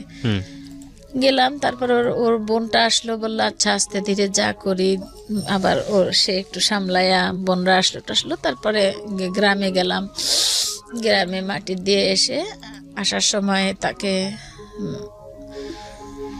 শেষ কবরে আর দেখতে দিল না আমাকে। চলে আসলাম আমি। আসার পরে সিদ্ধান্ত নেব কি হবে না হবে, কি করব ফিউচারে। একই কথা, ওরে নিয়ে ফ্রান্স যাব। তো এইখানে বহু চেষ্টা করলাম, কোনো মতে ফ্রান্স আমার হইলই না ভাইয়া। মেয়ের হয়, মেয়ে আমাকে করতে পারে, মেয়ে আমাকে স্পন্সর করতে পারে, বাট ওরে পারে না, ওরে দিবে না। আর যদি শুনে বুঝে যে অটিজম, মানে তখন তার অটিজম বুঝে না এই ধরনের, তাহলে তো দেবেই না ভিসা, যে তাহলে আরো আসবেই না। লন্ডনে ট্রাই করলাম ভাইয়ের, তাও হলো না। এই শুধু নেগেটিভ সিল হয়, আমার পাসপোর্ট ভরে গেল নেগেটিভ সিলে। এখন এরপরে হলো কি, আমি আর ঘরের থেকে বেরোই না, সবসময় বোরকা পরেই থাকি। এরকম করতে করতে সারা রাত তাহাজ্জুদ নামাজ পড়ি আমি, আরো সকালবেলা ঘুমাই, 11টার সময় উঠে গোসল করে আবার নামাজ পড়ি। জীবনের কাজা নামাজগুলি পড়তেছি, কোরআন শরীফ পড়ি। ওরে নিয়ে ও মাদ্রাসা একবার মাদ্রাসায় যেতে পারে, মাদ্রাসার হুজুরদের সাথে খুব ভালো সম্পর্ক হলো, ওরা আদর করে। ও আসে মাদ্রাসা থেকে, নামাজ কালাম, মেয়ে তো চলেই গেল 22 দিন থেকে। আর ওইখান থেকে কিছু কিছু ও বলে, এটা করো এটা করো এটা করো। আচ্ছা, এরপরে অনেক লোকজন আসে আমার কাছে, ওর বাবার বন্ধুরা, যে ভাবি আপনি একটু যদি না বের হন তাহলে আপনি কি করবেন, পেনশনের টাকা কিভাবে পাবেন? আমি সে আল্লাহ দিবে, বলে আমাদের সাথে তো আপনার কাজ হবে। আমি পুরুষের সাথে দেখা করব না। এরকম করে ভাইয়া 3 বছর 4 বছর কেটে গেল। মানে পেনশনের টাকা মাকা কিচ্ছুর জন্য না, সবই পেয়েছি। আচ্ছা, আল্লাহর অশেষ রহমতে ঘরের মধ্যে বসে 1 বছরের মধ্যে সব পেয়েছি, মাশাআল্লাহ। এখন আমি কি করব? ওই দিলাম, ওই গেলাম আমরা হুজুর লাইনে। এখন কি হলো, সেই ছেলে ভোর রাতে উঠে একবার এদিক হাঁটা দেয়, একবার ওদিক হাঁটা দেয়। কি হয়েছে? তারে ডাকে, আসো তন্ময়, তোমার না হইলে এখন আমাদের নামাজ হবে না। ভাই আমি পড়লাম এখন এই কোন বিপদে? তোমার না হলে নামাজ হবে না মানে? হুজুররা ওরে ডাকে, তন্ময় তুমি আসো, তোমার না হলে নামাজ পড়া হবে না। আচ্ছা, এটা কি হুজুররা ডাকতো নাকি ও নিজে নিজে একটা অ্যাজাম্পশন? ও একা। ও আচ্ছা আচ্ছা। এখন বললাম কোন বিপদে ভাইয়া, মানে একটা আলাদা একটা ইমাজিন ওয়ার্ল্ডে ঢুকে গেছে একদম। মানে আমি কি বলি ও শোনে না, ও কি হয়ে যাচ্ছে দুনিয়া কিচ্ছু শোনে না, কোনো চাহিদা নাই তার, কিচ্ছু নাই। আচ্ছা, সে বলল যে আমাকে ডাকে, মা ওঠো, আমাকে ডাকে, দরজা খোলো। সারা রাত ওইভাবে বসে থেকে থেকে জাতীয় অধ্যাপক আমাদের ডক্টর হেলাল উদ্দিন সাহেব সরোয়ার্দির, ওনার কাছে গেলাম। উনি ওষুধ দিলেন, দেওয়ার পরে বাসায় আসলাম। পরের দিন আমার বোন, আমার ইমিডিয়েট বড় বোন, জীবনেও বাসে ওঠে না, কি কারণে যেন শেওড়াপাড়া জরুরি, ও বাসে উঠলো। বাসে উঠে শুনে কি এখানে একটা আছে, আগার গায়ে একটা মেয়ে সাজগুজ করে ফটোশুট করতে যাচ্ছে আগার গায়ে। তো বলছে যে কি আপা, আর ওই বাচ্চাটাকে দিয়ে ভাড়া দেওয়াইতেছে, এটা করতেছে, মানে বাচ্চাটাকে দিয়ে সব কাজ করায়। তখন বলছে কি আপা এটা কোথায়? বলে কি নিউ ডিওএসএস মহাখালীতে ডি ব্লক একটা আছে, অ্যাডাল্টদের জন্য একটা ভোকেশনাল ট্রেনিং সেন্টার আছে। আমরা এখন এই মেয়ে নিয়ে এখানে যাচ্ছি, আর এগুলো শিখাইতে। আমার বোন আসলো সোজা ওইখানে না গিয়ে আমার বাসায় এসে বললো কি নিল এরকম এরকম এরকম। আমার আর ওই দিন কাটে না ভাইয়া। পরের দিন সকালবেলা গেলাম, ওইখানে যখন পাড়া দিলাম ভাইয়া, ওখানে ঢোকার আগে বাড়িটাকে সালাম দিলাম, আসসালামু আলাইকুম বললাম যে ডান পা দিয়ে ঢুকে, ওরেও বললাম ডান পা দিয়ে ঢুকো। হে আল্লাহ, আমি যত নামাজ পড়ি বা কিছুই হয়তো কবুল করেন নাই আপনি, আমার কোনোই সব নাই, কিন্তু আমার ছেলেটা তো মাছুম, ও ওর একটা ব্যবস্থা এখান থেকেই যেন হয়, আমি আর পারি না, কারণ আমার তো আসল যে শক্তি সেটা নাই। এখন টাকা পয়সা যাই থাকুক কম বেশি, সেটার চাইতে আমার যে শক্তিটা নাই, আমি এখন আর পারি না। ঢুকলাম, ঢুকে দেখলাম যে এক মহিলা বসা, তা বললাম আপা, সালাম দিয়ে বসলাম। ওই মহিলাও বেশ, ওনার ছেলে পড়ে ওখানে ভোকেশনাল ট্রেনিং সেন্টারে। তখন আমি বললাম আপা এখানে কি অবস্থা কি? তো উনি বললো যে আপা আমার ছেলে আছে 14 সনে, এটা 14 সনের 15ই অক্টোবরে এটা হয়েছে, এই ভিটিসিটা চালু হয়েছে। আর আমি গেলাম হইলো 16 সনের মার্চ মাসে 14 তারিখে।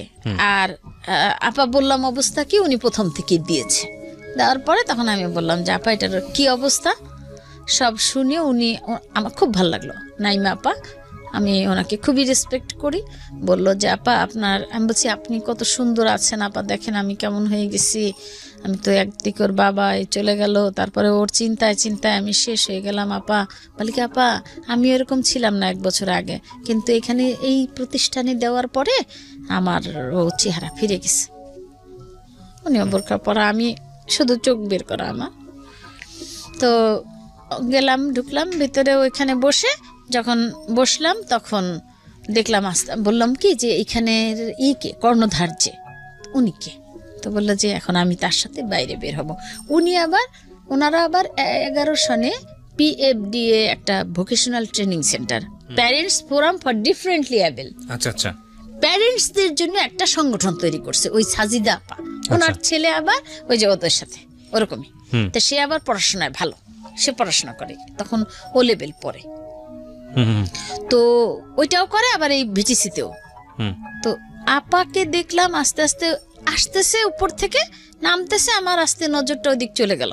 ড্যানি আপা নজরটা ওদিক গেল, দেখি নামতেছে, এদিকে তাকায়, একটু ময়লা, একটু টিস্যু পড়ে আছে, ওইটা তোলে, এখান থেকে এটা তোলে, একটু মোছে ওয়ালটা, এদিকে তাকায় ওদিকে তাকায়, কি কোথাও ঠিকঠাক আছে কিনা, স্যান্ডেলগুলো ওরকম আছে কিনা, নিচে নেমে নিজের স্যান্ডেল উপরে উঠতে হয়, অন্য স্যান্ডেল পরে ওই স্যান্ডেলটা ঠিক আছে কিনা সে সব ঠিকঠাক করে এদিকে এসে বলে নাইমা আপা চলেন, একটু দেরি হয়ে গেল। আমার সাথে আর কথা হলো না ওই দিন, ওনার কোনো রকমে সালামও দিতে পারলাম না, এত দ্রুত উনি চলে গেলেন। তো দেখলাম যে এত সুন্দর, এত লম্বা, এত সোবার, এত সফিস্টিকেটেড। আমার মনে হয় যে তন্ময়ের বাবা চলে যাওয়ার পরে আমার মনে হইল যে সবচেয়ে সুন্দর মানুষ আবার একজন দেখলাম আমি, এই একজন মানুষ দেখলাম আমি। তো আপা গাড়ি ড্রাইভ করে চলে গেল, কোথায় জানি আপার কাজ আছে, ওই মহিলা ওই সংগঠনের সাথে জড়িত। তো তখন তো আমি আর ওনার কাছে কিছু শুনলাম, পরে উপরে উঠলাম, উপরে ওঠার পরে ম্যানেজার সাহেবের সাথে কথা বললাম, যে ম্যানেজার আছে ওনার সাথে। তো বললো যে আপা আপনি শনিবারে অ্যাসেসমেন্ট হয় নাকি পরদিনই একটা ডেট দিল, বার মনে নাই, কিন্তু সামনে হলো ওই যে অ্যাওয়ারনেস দিবস 2 তারিখে, এপ্রিলের 2 তারিখে অটিজম অ্যাওয়ারনেস দিবস। 11 সনে ওইটা সাইমা আপা হোটেল শেরাটনে সোনিয়া গান্ধী আসছিলেন, ওই সময় এই অটিজম নিয়ে কথা হচ্ছে। সাইমা আপা মানে হচ্ছে আমাদের মাননীয় প্রধানমন্ত্রীর, জি হ্যাঁ, আমাদের মাননীয় প্রাইম মিনিস্টারের ছেলে মেয়ে, উনি মানে আওয়াজ তুললেন এটা নিয়ে। উনি পড়াশোনা করেছেন ফ্লোরিডাতে, ওনার ওই সোনিয়া গান্ধী আসছিলেন, এই অটিজম নিয়ে কথা বলছে, সেইখানে ড্যানি আপা ছিলেন, আরো কয়েকজন আমাদের যারা এই ধরনের এই নিয়ে কথা হয়েছে। এইখান থেকে ওনার মনে বুদ্ধি হলো যে প্যারেন্টসদের নিয়ে করি আগে, কারণ প্যারেন্টসদের শান্ত করা দরকার। এরপরে ওরে 15 দিন অবজার্ভ করে 1 তারিখে ভর্তি করলাম। 2 তারিখে গেল হলো অ্যাওয়ারনেস দিবস, প্রাইম মিনিস্টার প্রোগ্রাম ছিল বঙ্গবন্ধু আন্তর্জাতিক সম্মেলন কেন্দ্র, এখানেই হয় সবসময়। 3 তারিখ থেকে সে রেগুলার 7টা আমি দিয়ে যেতাম, ওরে 9টা থেকে ক্লাস হইতো, আমি 7টায় চলে আসতাম, আগে জ্যাম ট্যামের ভয়। কিছুদিন যাওয়ার পরে দেখি কি ড্যানি আপা, আর আমি তো এখন মাঝে মাঝে ড্যানি আপার কাছে যাই, আর ওই আমার 2 চোখ দিয়ে খালি পানি, আমি খালি কান্না করে, আমি কথা বলতে পারি না। একদিন দীপা আপা আর ড্যানি আপা বসে, প্রিন্সিপাল আপা আর ড্যানি আপা, সাজিদা আপা যে উনি বসে আমার 3 ঘন্টা ধরে আমার কাহিনী শুনলো, আর আমি কান্নাই করলাম। তখন আপা কি করলো, ওরে কাউন্সিলিং এর জন্য দিল। আচ্ছা, শেওড়াপাড়া, ওইখানে আমার মায়ের বাসার সামনে, আমার বোনের বাসা, মায়ের বাসা, 2 বোনের বাসা। তো মা তো নাই, তো ওইখানে গেলাম ছুটির পরে রাত 8টার দিকে মনে হয় কাউন্সিলর বসে, রেজিনা পারভিন আপা, ওনার কাছে গেলাম। এখন দেখি কি, ওরে দেখে একটু সময়, আমার দেখে সেই রাত 12টা পর্যন্ত আমার সাথে কথা বলে। তখন আমি বললাম, আচ্ছা এই কোন কাউন্সিলিং, আমার সাথে কথা বলেন, আমার ছেলের না সমস্যা। তখন হাসে আর বলে কি, ড্যানি আপা তো বলে দিছে যে আপনার কাউন্সিলিং করতে। আসলে আমি কি করি কি না করি আপা বুঝতে পারছে। আমি বলি আপনাকে একটা কথা, যে ভাইয়া, মানুষ তো অনেক রকমই হয়, কিন্তু আমি কাউকে ছোট করে বলবো না, কিন্তু আপার মতো মানুষ, ডাইনামিক যাকে বলে, সে আপনাকে দেখে রিড করতে পারবে। বলে না, পৃথিবীতে সবচেয়ে কঠিন কাজ মানুষ চেনা, কিন্তু উনি মানুষ চিনে ফেলে, হ্যাঁ, রিড করতে পারে। আর ওনার সবচেয়ে বড় গুণ ধৈর্য, সহনশীল। এতগুলি বাচ্চার মা উনি। আমি রাত যখনই হোক, আমি ফোন করলে সে ধরবে না ধরবে, ও ফোন করলে রাত 2টোয় ধরবে, অথবা মেসেজ দিবে, বেটা কি হয়েছে। বাহ, আমি অবাক হয়ে গেলাম, আমি এই জায়গায় আল্লাহ আমাকে এনেছে, নিশ্চয়ই আমার মায়ের দোয়া, আমার স্বামীর দোয়া, হয়তো আমি এখানে আসতে পারি না। তো আমার কাউন্সিলিং 3-4টা সেশন হওয়ার পরে আমি বললাম যে পয়সা তো একটু সমস্যা আছে আপা, এখানে ভর্তি করলে, আমি এখানে করলো কি, আমাকে আবার হাফ করে দিল, এরপরে ফুল ভর্তি হয়ে গেল। ও পারবে থাকতে 9টা 5টা, তো যেতে আসতে আবার তো 7টায় রওনা করি। এই আপার বাসা হলো উত্তরা 4 নম্বর সেক্টর, সিশেল চাইনিজ রেস্টুরেন্টটা মানে দেখছেন কিনা আমি জানি না, ওইটার পিছনে আপার বাসা। আচ্ছা, আপা আমাকে একদিন বলে, আপা ওকে আমার সাথে দিতে পারেন না? আমি তো মনে মনে ফুর্তিতে লাভ দিই 3টা। তা আমি বলছি, হ্যাঁ আপা। তারপর বলে কি, তাহলে ওরে আমার সাথে দেন, আপনি আসার সময় নিয়ে আসেন, যেদিন আমি আসবো সেদিন ফোন করবো, আর যদি না হয় তাহলে আপনি নিয়ে আসবেন। তাই আমি বলছি কি, আচ্ছা আপা আপনার ওইটা হবে না, আমি জানি সন্ধ্যার পরে আপনার, আপা রাত 10টা পর্যন্ত অফিস করে, নয়তো বিভিন্ন জায়গায় যায়, আপা এই বাচ্চাদের কাজই করে। তা আমি আর ওই বদারটা করলাম না, আমি নিয়ে আসি। আর এর প্রতিদিনই ভাবি কি, গেলেই হয়তো কোনো কমপ্লেন বলবে, এ বলবে, এটা বলবে, সেটা বলবে না, হাসতে হাসতে হাসতে হাসতে সে উপর থেকে নামতেছে। বাহ, একদম হাসি খুশি, তার চেহারা দেখেই বুঝতেছি যে তার সে সম্পূর্ণ চেঞ্জ। তারপরে সে যখন আসে, মা এটা হয়েছে, মা ওইটা হয়েছে, ওই বন্ধু এই করছে, মা এটা করছে, এটা করছে, ম্যাডাম এটা করছে, মা এই সেই, বাসায় আসা পর্যন্ত কান ঝালাপালা হয়ে যাচ্ছে। অফিসে এসে বসে, বাসে বসে আমাকে বলে, তখন একজনে বলে সমস্যা কি, বুঝতে পারছে হয়তো সে। তো আমি তাকে বলছি কি হয়েছে, বলে কি মানে সমস্যা কি, ও বলে কি সমস্যা, কোনো সমস্যা নাই, চুপচাপ বসে থাকেন। আমি অবাক হয়ে ওর দিকে তাকায় বলছি, মাশাআল্লাহ, আলহামদুলিল্লাহ, আল্লাহ আপনার কাছে লাখ লাখ শুকর। মানে সে আবার ওভার স্মার্ট হইতে গিয়ে বুঝাইতে চাইছে যে আমি সবকিছু বুঝতে পারছি আপনার সমস্যা। Very good, excellent. হ্যাঁ, এরপরে কি করছে, আমি ওই যে ইসে যেতাম, ভাইয়া হাজবেন্ড তো অনেক সুখ দিয়ে গেছে, তো মানে সেই বললে না যে হাতের তারাই করে ওই করে গেছে, বেশি কষ্ট করতে পারি না। তো ওই এসি বাসে যেতাম। তো যেতে যেতে একদিন শুনি কি অনেকের কাছে যে এরকম কার্ড হলে, জাতীয় পরিচয়পত্র, এই প্রতিবন্ধী পরিচয়পত্র হইলে ওদের বসতে দিবে এসে। ও আবার শুনছে ওইটা বসে বসে, যখন ছুটি হয় তখন আমাকে বাসায় এসে বলে, মা আমার একটা কথা বলি। আমি বলো। বলে কি, মা আমি না দাঁড়ায় যেতে পারবো, তুমি বসো, আর তোমার ব্যাগগুলি আমি নেব, আর যদি কোনো বয়স্ক মহিলা থাকে তাদের, আমি যদি জায়গা পাই আর বয়স্ক মহিলা থাকে, আমি উঠে যাব, তাদের বসতে দেবো। মা তুমি না আমাকে ওই প্রতিবন্ধী কাগজ দিয়ে আমাকে বিনা পয়সায় নিও না। Very good, very good. তখন ভাইয়া মানে ভালো তো লাগছেই, কিন্তু কষ্টও লাগছে। তারপরে বললাম যে এসব কিছু শিক্ষাটা সে পেয়েছে কোথায়, এই যে ট্রেনিং সেন্টারটা। সে 4টা রুটি বানাতে পারে 6 মাস 7 মাসের মধ্যে, তারপরে আর কি পারো? Queen সবজি cake, queen cake. না, ওটা তো পরে বেকারি ট্রেনিং নিয়েছো। সবজি কাটতে পারে, পরোটা বানাতে পারে, ডিম ভাজতে পারে, মাশাআল্লাহ। নিজের কাজ নিজে করতে পারে, সব আস্তে আস্তে আস্তে আস্তে একটা একটা করে করতে পারে। মাসে একদিন করে মিটিং হয় আমাদের প্যারেন্টসদের, আর হোম ভিজিটে আসে। হোম ভিজিটে এসে বাসার পরিবেশ দেখে টেকে যায়। তারপরে ওর রুমের সাথে আমার রুমের কলিং বেল দিয়ে দিল, ওর রুমে আলাদা টিভি দিল। আমার যে মানে একদম প্রপার লাইফ ম্যানেজমেন্ট ওরা করে দেয়। এই একেবারে, প্রতিষ্ঠানটার নামটা একটু বলেন তো আরেকবার। আমি আপনাকে কার্ড দিয়ে যাবো না না, ভাইয়া। আমাকে তো দিবেনি, কিন্তু আমাদের আর রেডিওর শ্রোতাদের জানা দরকার। PFDA ভোকেশনাল ভিটিসি আচ্ছা। ভোকেশন মানে ভোকেশনাল ট্রেনিং সেন্টার। হ্যাঁ, parents forum for differently able সংগঠন। আচ্ছা। আর ভিটিসি হলো ভোকেশনাল ট্রেনিং সেন্টার। কোথায় এটা? এটা হলো Mohakhali 19 B new DOHS Mohakhali. আচ্ছা, আচ্ছা। রাওয়া ক্লাব দিয়ে গেলে সামনে সিএসডি আছে, তার পাশে ওকে, ফাইন। এটা। আর হলো আমি আপনার কাছে কার্ড দেবো, যখন যে চায় তার কি আপনি দিবেন। এটা তো রেডিওতে, এটা সারা জীবন থাকবে ইউটিউবে, হ্যাঁ, আমাদের যদি ফেসবুকে কেউ মনে করে যে আমার সাথেও কথা বলবে, আমি কিন্তু একবার আপনারই সেই নিচে দিয়ে দিয়েছিলাম। আচ্ছা আচ্ছা। এই যে ভাইয়া, তার পরিবর্তন একটার পর একটা, প্রতিদিনই কিছু না কিছু পরিবর্তন, প্রতিদিন। তার স্যাররা আছে, দীপা আপা ম্যানেজার স্যার বলেন, ড্যানি আপা তো চেয়ারপারসন ফাউন্ডার, হুম, আবার আমাদের সংগঠনেরও প্রেসিডেন্ট। সে 1200-1300 তখন সদস্য, তার মধ্যে মনে হয় 1100 1150 ভোটই পাইছে। বাহ বাহ, খুবই ভালো। এবং আমি মনে করি এখন যদি 4000-5000 সদস্য হয়ে থাকে, তাহলে 5000ই পাবে আপা ভোট, সোজা কথা।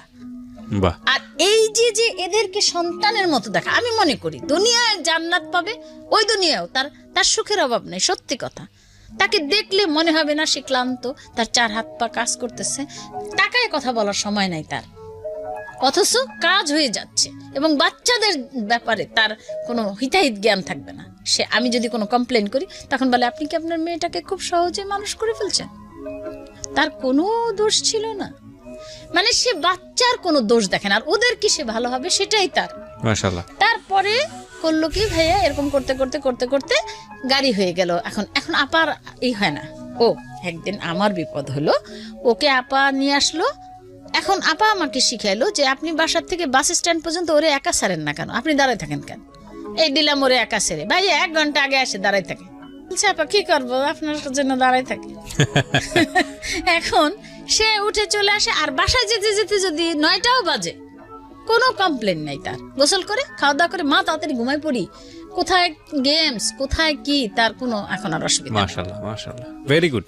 ভাইয়া আরেকটা কথা বলতে আমি ভুলে গেছি, যে জিনিসটা আমার কাছে মোস্ট ইম্পর্টেন্ট লাগে, সেটা হলো আমি যখন ওই যে বিসমিল্লাহ বলে পাড়া দিলাম, ঢুকলাম, তখন আমি দেখেছিলাম একটা গাড়ি ধোয় একটা ছেলে, হুম, ট্রেনি, সে ওর মতোই। ও আচ্ছা আচ্ছা। এটা তার ট্রেনিং হচ্ছে। আচ্ছা। দূরে দাঁড়ায় আছে, আমি তারে দেখি নাই। আমি গাড়ি ধোয়াটা দেখে মনে মনে বলি, আল্লাহ, কোনো বাসার এরকম একটা গাড়ি ধুয়েও যদি আমার ছেলের জীবনটা কাটতো, তবুও তো বসে থেকে কত অসুখ হয়ে যাবে। এই জায়গাটা আমি একটু পজ দিচ্ছি, কারণ আমার যে ফিলটা এসছে আমি একটু বলতে চাই। যারা এই কাজগুলো করেন বা আমরা যারা সাধারণভাবে কথা বলতে পারি, আমার খুব সম্প্রতি বাংলাদেশের one of the big legend Jewel আইসের ইন্টারভিউ করার সুযোগ হয়েছিল টেলিভিশনে। তো আমি তাকে প্রথমে প্রশ্ন করেছি যে আপনি কেমন আছেন। বলে যে আমি খুব ভালো আছি। এমন আপনি খুব ভালো আছেন কেন? বলে যে কিবরিয়া, তুমি যে এই যে আমি বলতে পারছি খুব ভালো আছি, আমি যে বেঁচে আছি, এইটাই আমার কাছে অনেক বড় কিছু। কারণ একটা মানুষের বাঁচার যে তীব্রতা, সুন্দরভাবে বাঁচার যে তীব্রতা বা আকাঙ্ক্ষা, এটা তুমি যতক্ষণ পর্যন্ত বিপদে না পড়বা ততক্ষণ পর্যন্ত বুঝতে পারবা না। একটা মানুষকে গুলি করে মেরে ফেলাবে, সে মানুষটা জানে, সে মানুষটা ওই শেষ নিঃশ্বাস নেওয়া পর্যন্ত ট্রাই করছে যে কিভাবে আরেক কিছুক্ষণ বেঁচে থাকা যায়।